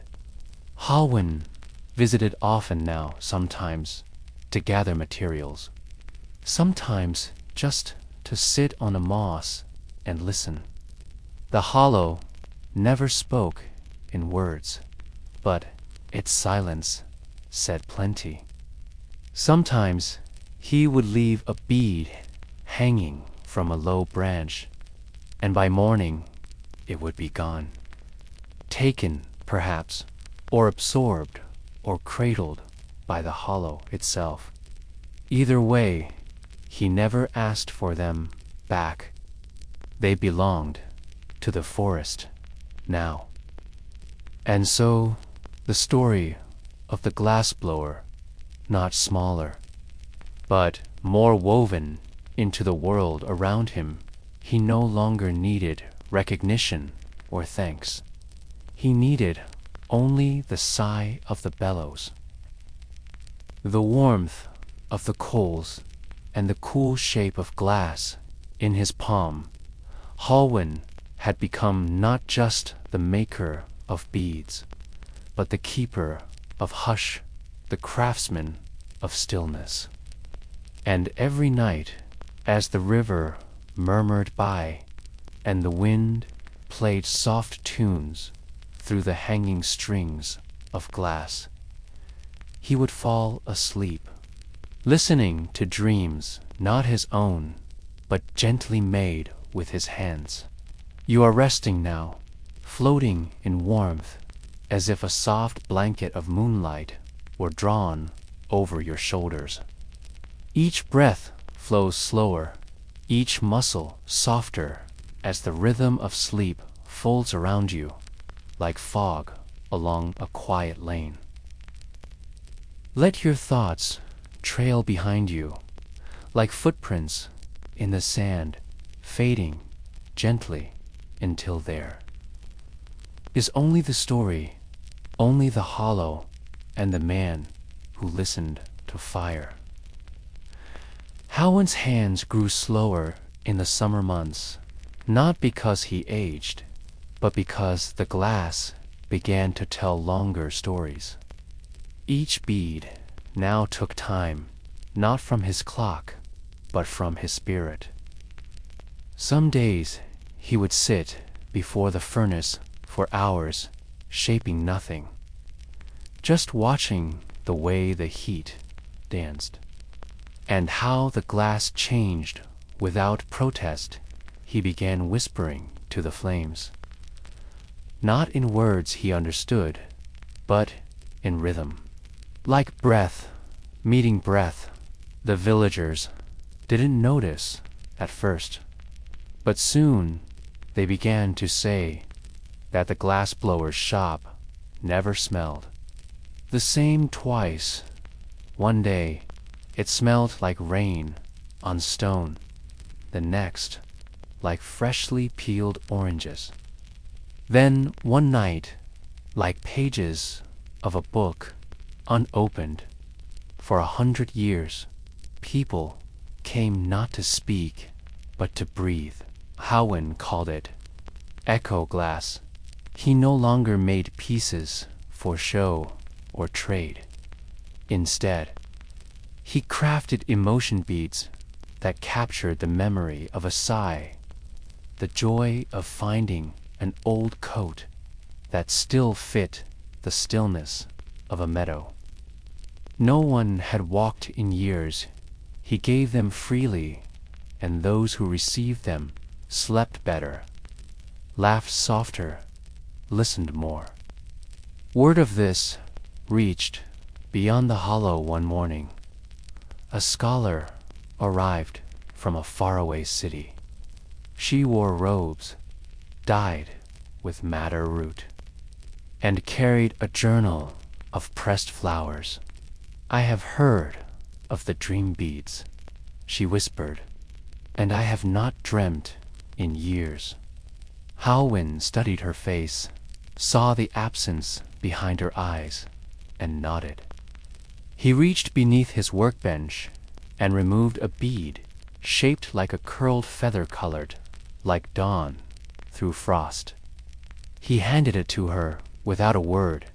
She pressed it to her lips, then tucked it into her robes. The next morning, her eyes had changed. They didn't shine, they didn't weep, they simply softened. I remembered my brother's voice, she said, from before the war, and Halwin smiled. She left behind her journal. A gift in return. In it were notes on medieval herbs, how they were boiled to make glues or steeped for dyes. But between the pages were poems, tiny sketches, and one pressed violet. Halwin read none aloud. He simply placed the journal on a shelf above the furnace, where the heat kept it warm but never burned. That week he made a violet bead. It smelled like poetry left in shoes, and it hummed barely, like a forgotten tune remembered in the wind. He never gave it away, but left it on the windowsill. At night, the crickets sang around it, and it glowed faintly like the heartbeat of something kind. The hollow responded to the trees near the village, began to lean closer, not menacing, but curious, as if the forest wanted to hear more. Birds no longer scattered at the sound of glass shaping, but perched silently near his roof, listening. Even the river slowed slightly, its current less hurried. Halwin noticed and adjusted. He began shaping glass with gentler curves, rounded edges, softer hues, colors like fog, like crest, like candlelight through a tear. He made a bead that looked like sleep itself, cloud-colored, cool to the touch, and always, always still. He hung it from a branch at the edge of the hollow, and the next day it was gone. But for weeks after, those who walked near that branch slept deeper. Even during the day, Halwin never took credit. He simply smiled and turned back to his fire one morning. A child approached with a clay whistle, asking if it could be made from glass. Halwin had never tried, but he agreed. For a week, he experimented, sculpting tiny fluted instruments, some too brittle, others too dull. Until one evening, he shaped a small glass whistle, the color of cream. When played, it didn't make sound, but it made silence, a perfect, still soft silence, that held for just a moment before the breeze returned. The child laughed. It sounds like the pause before you say something nice. And Halwin nodded. He called them hollow whistles and gave only 3 each to a child who had asked with wonder in their voice, not desire. Each one eventually broke, but those children grew into gentle adults and remembered the soundless sound, even years later, back in the village. The hanging bead strings chattered faintly in the wind, not noisy, but full of memory and music and sleep. And the people of Silent Hollow dreamed more than most, but not because they wanted to escape, because they knew that even in silence, a story waits. And so, the glassblower sat by his fire each night, watching flame, feeling heat, listening as the beads cooled beside him, and the stars blinked above. He whispered to the dark, and it whispered back, "Let your eyes feel heavy now. Let your limbs grow warm and loose like ribbon drifting slowly through water. Nothing is urgent here. Nothing demands. You are simply floating, held in quiet, in warmth, in the low hum of a sleeping village. And our story continues softly as the wind curves through the eaves of a forest home." One late autumn night, Halwin stood outside his workshop, watching the mist curl along the ground. He held a bead in his hand, a deep green one with faint gold veins that shimmered when turned just so. It was the longest he'd ever worked on a single piece. Not for difficulty, but because it wouldn't tell him its purpose. He shaped it again and again, letting it cool, then reheating gently, not to force, but to coax. It never cracked, never resisted, but waited, as if it had something to say, but would only speak in time.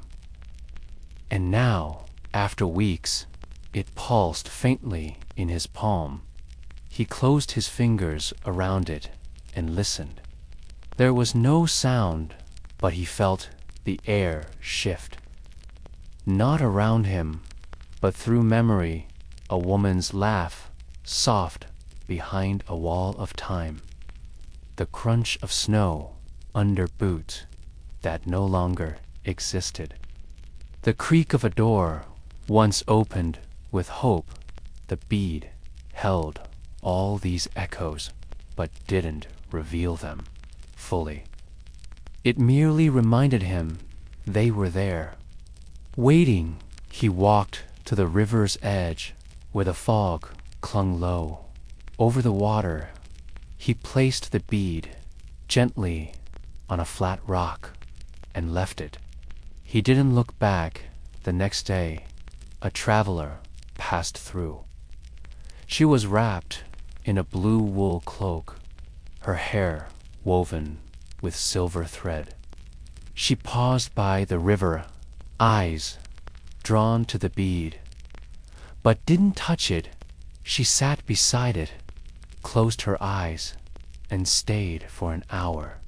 When she rose, her hands were empty, but her breath was different, lighter, and the bead still rested on the stone.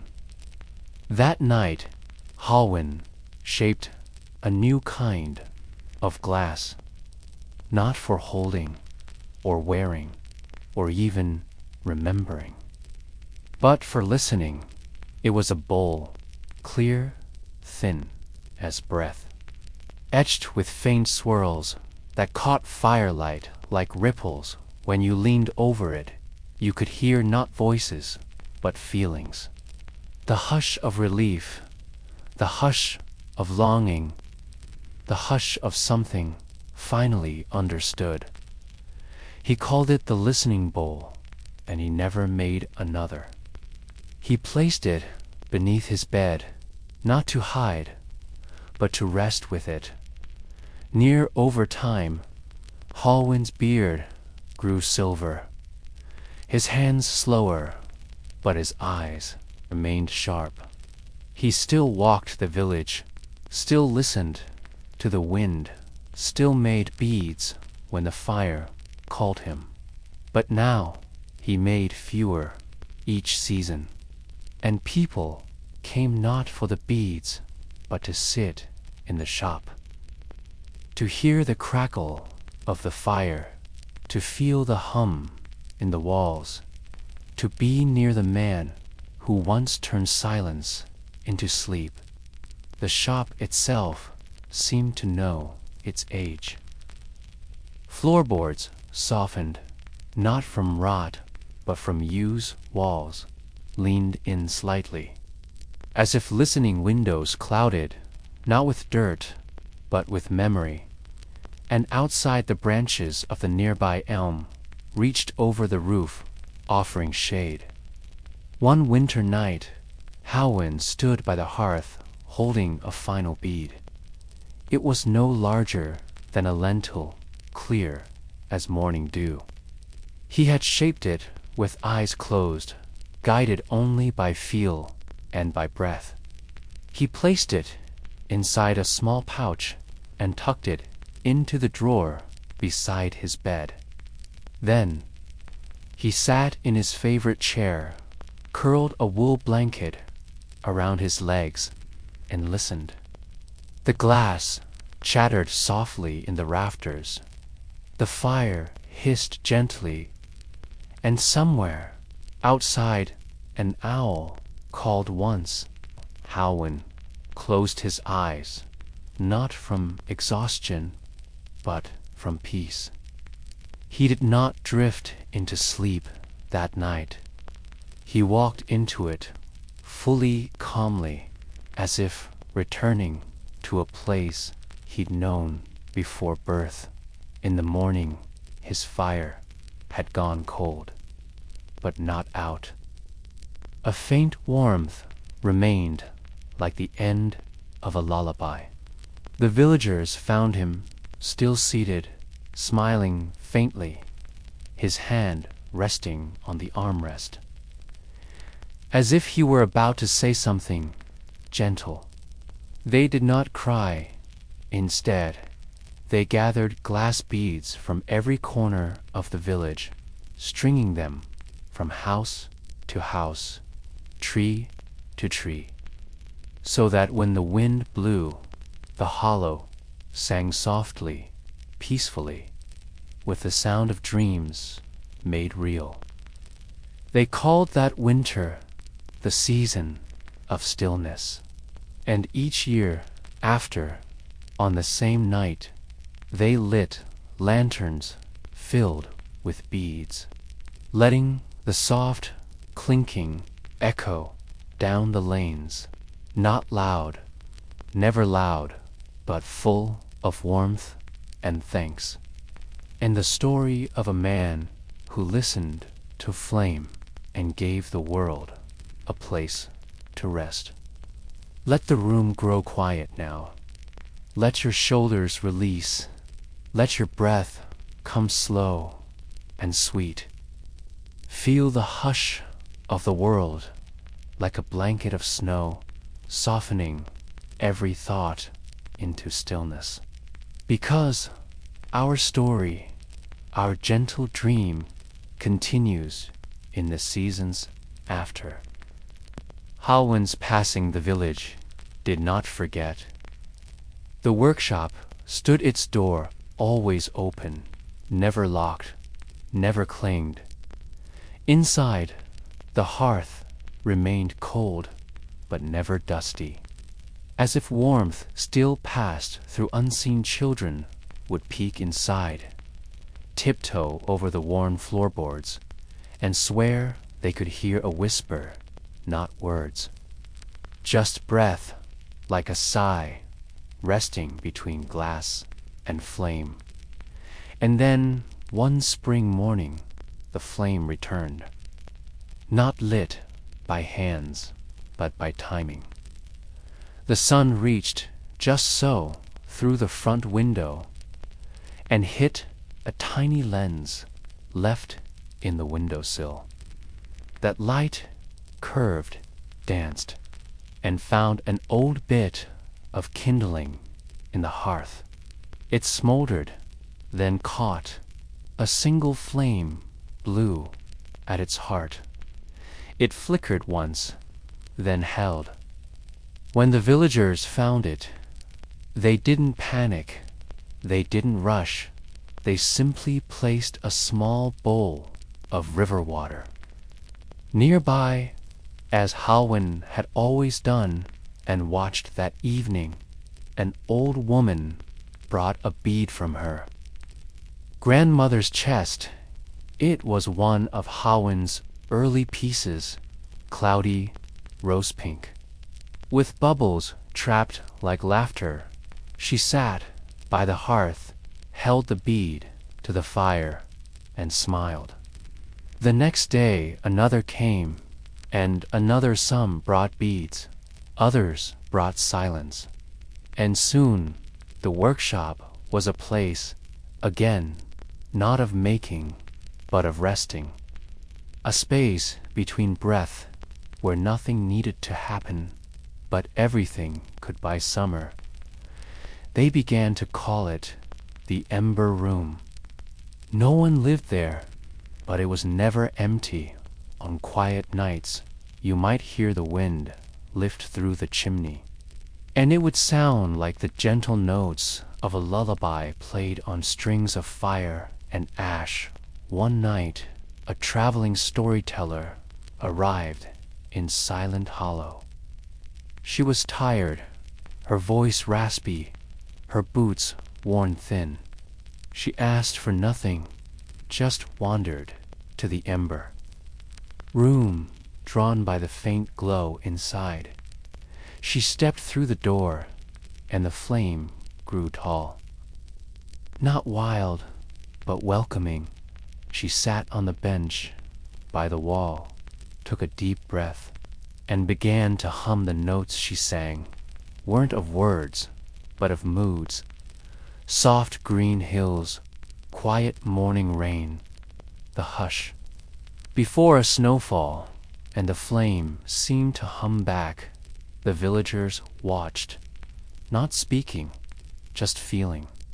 When she finished, she whispered, "This place remembers." She stayed through winter, sharing quiet tales by the fire. Not for fame, not for coin, but for peace. And when she left behind a story. Blown in pale lavender, glass, sealed in a bead, the size of a fingernail, inside a swirl of gold dust and one perfect bubble. She placed it on Halwin's old work table and walked into the dawn. The bead remains there, still, untouched, but known. Children who visit the Ember Room today are told to sit quietly beside it and listen. They often say they hear things. Some hear rivers, some hear laughter, some hear their own breath and finally understand it. The Ember Room became more than a place. It became a rhythm.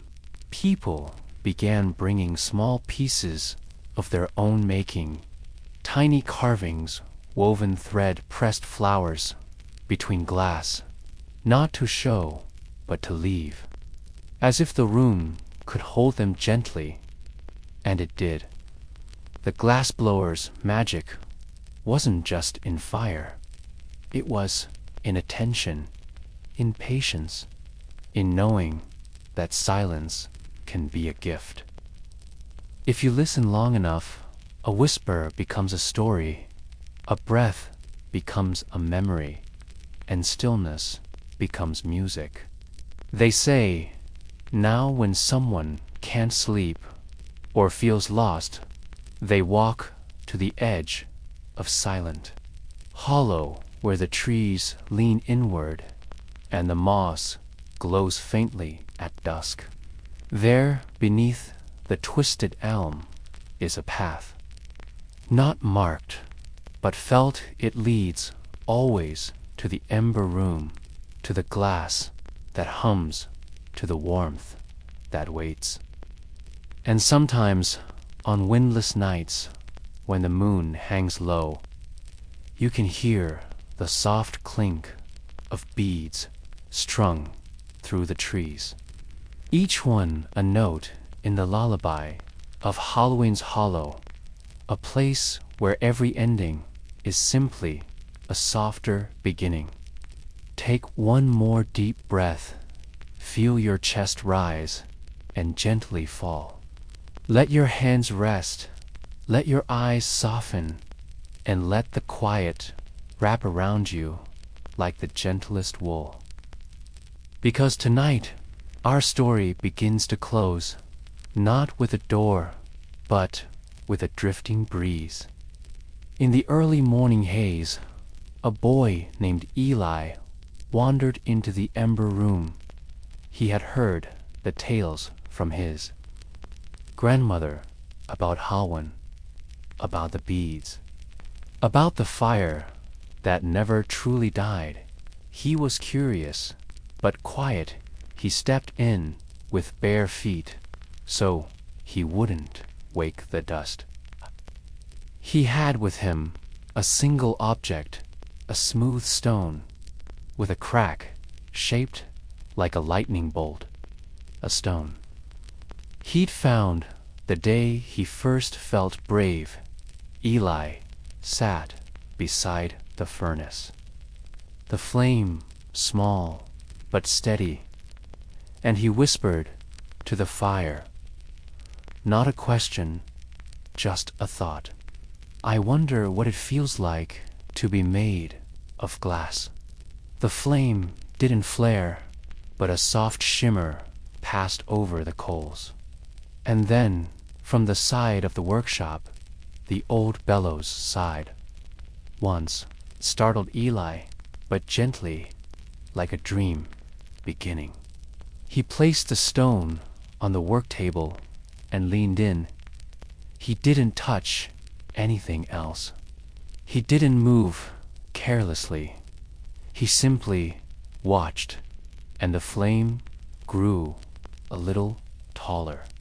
In the stone's reflection, he saw not his face, but fields, a lake, a cabin with warm smoke rising from its chimney. The furnace was showing him something, not a warning, not a trick, a glimpse of what a single piece of intention could become. Years passed, and the Ember Room remained. People came, not to visit, but to listen. They brought memories and left peace. A woman once arrived. With a small bundle of cloth inside was a shard of glass from a window. Long broken, she sat with it beside the flame and told it silently of the laughter once shared behind that window. The flame pulsed, and in the morning the shard had turned amber, warm to the touch. No one knew how, but they understood why the Ember Room was no longer a workshop.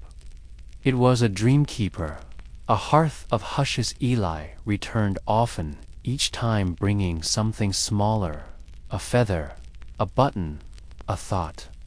And with each visit, the furnace learned his name.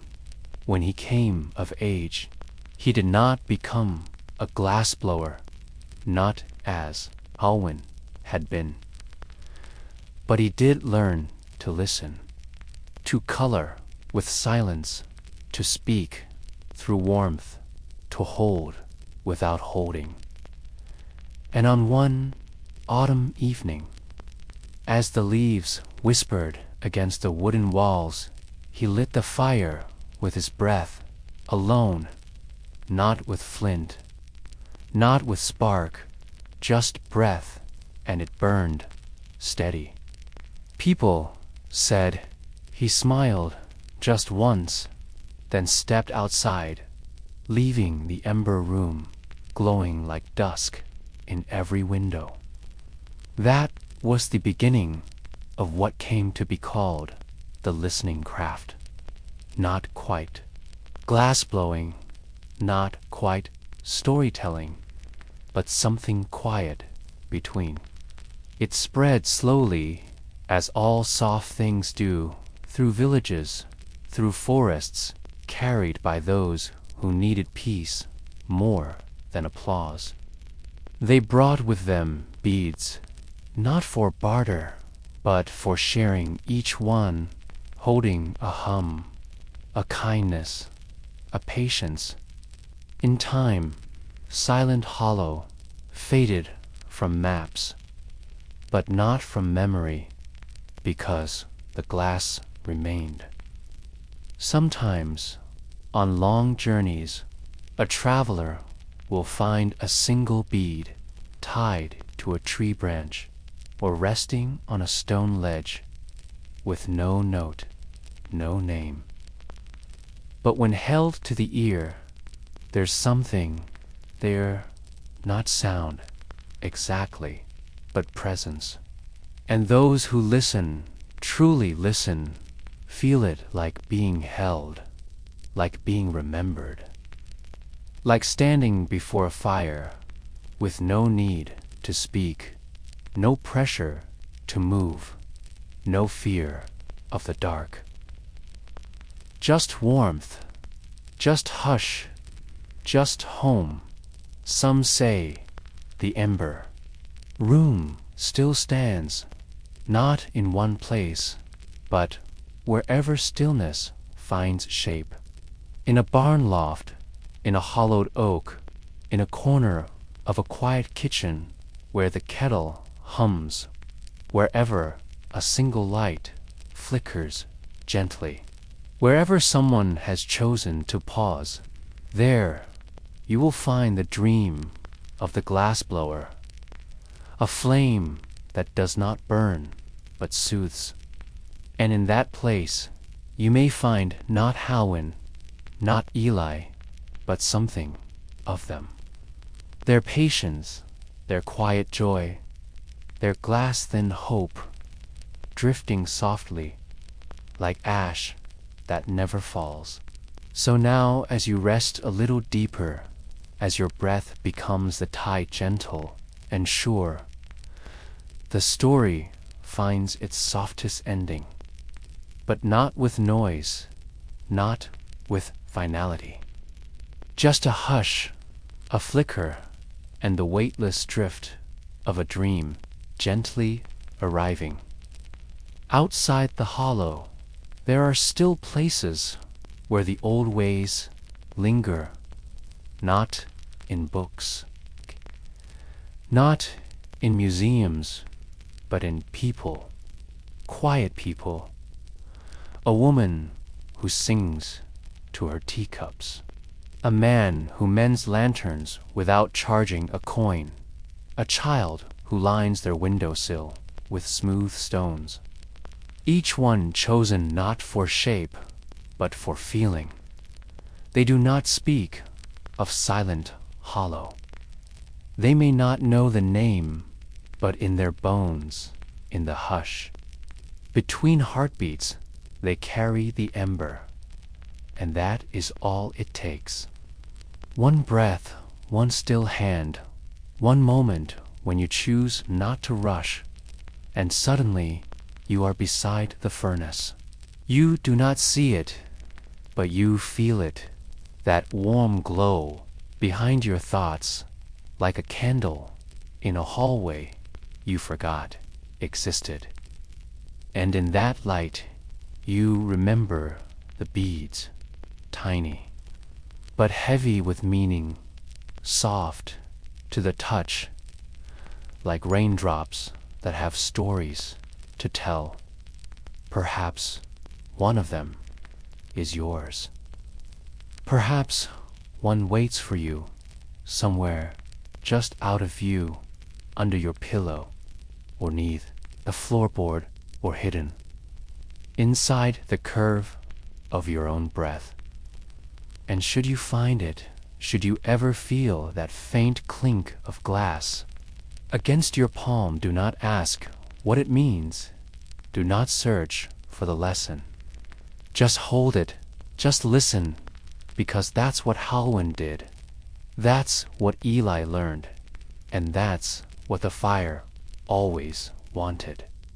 Not to consume, not to create, but to remind that the quiet, when honored, can glow forever. And now, as you lie here, softened by stillness, wrapped in breath and hush, you are part of it, too. You have heard the story, you have drifted through the flicker and the forge, and in some small corner of your night, you now carry a bead invisible but real. Let it warm you. Let it keep the dark gentle. Let it remind you always that you belong in the quiet, that your stillness is not empty but full, full of stories, full of waiting light, full of silent hollows, where peace grows like moss. And if ever you forget, if ever the days feel too loud, return to this place. Close your eyes, feel the glow, and know that somewhere a glassblower is still working, still whispering, still listening. Not far away, but just beneath your next breath. Right here, right now. Good night.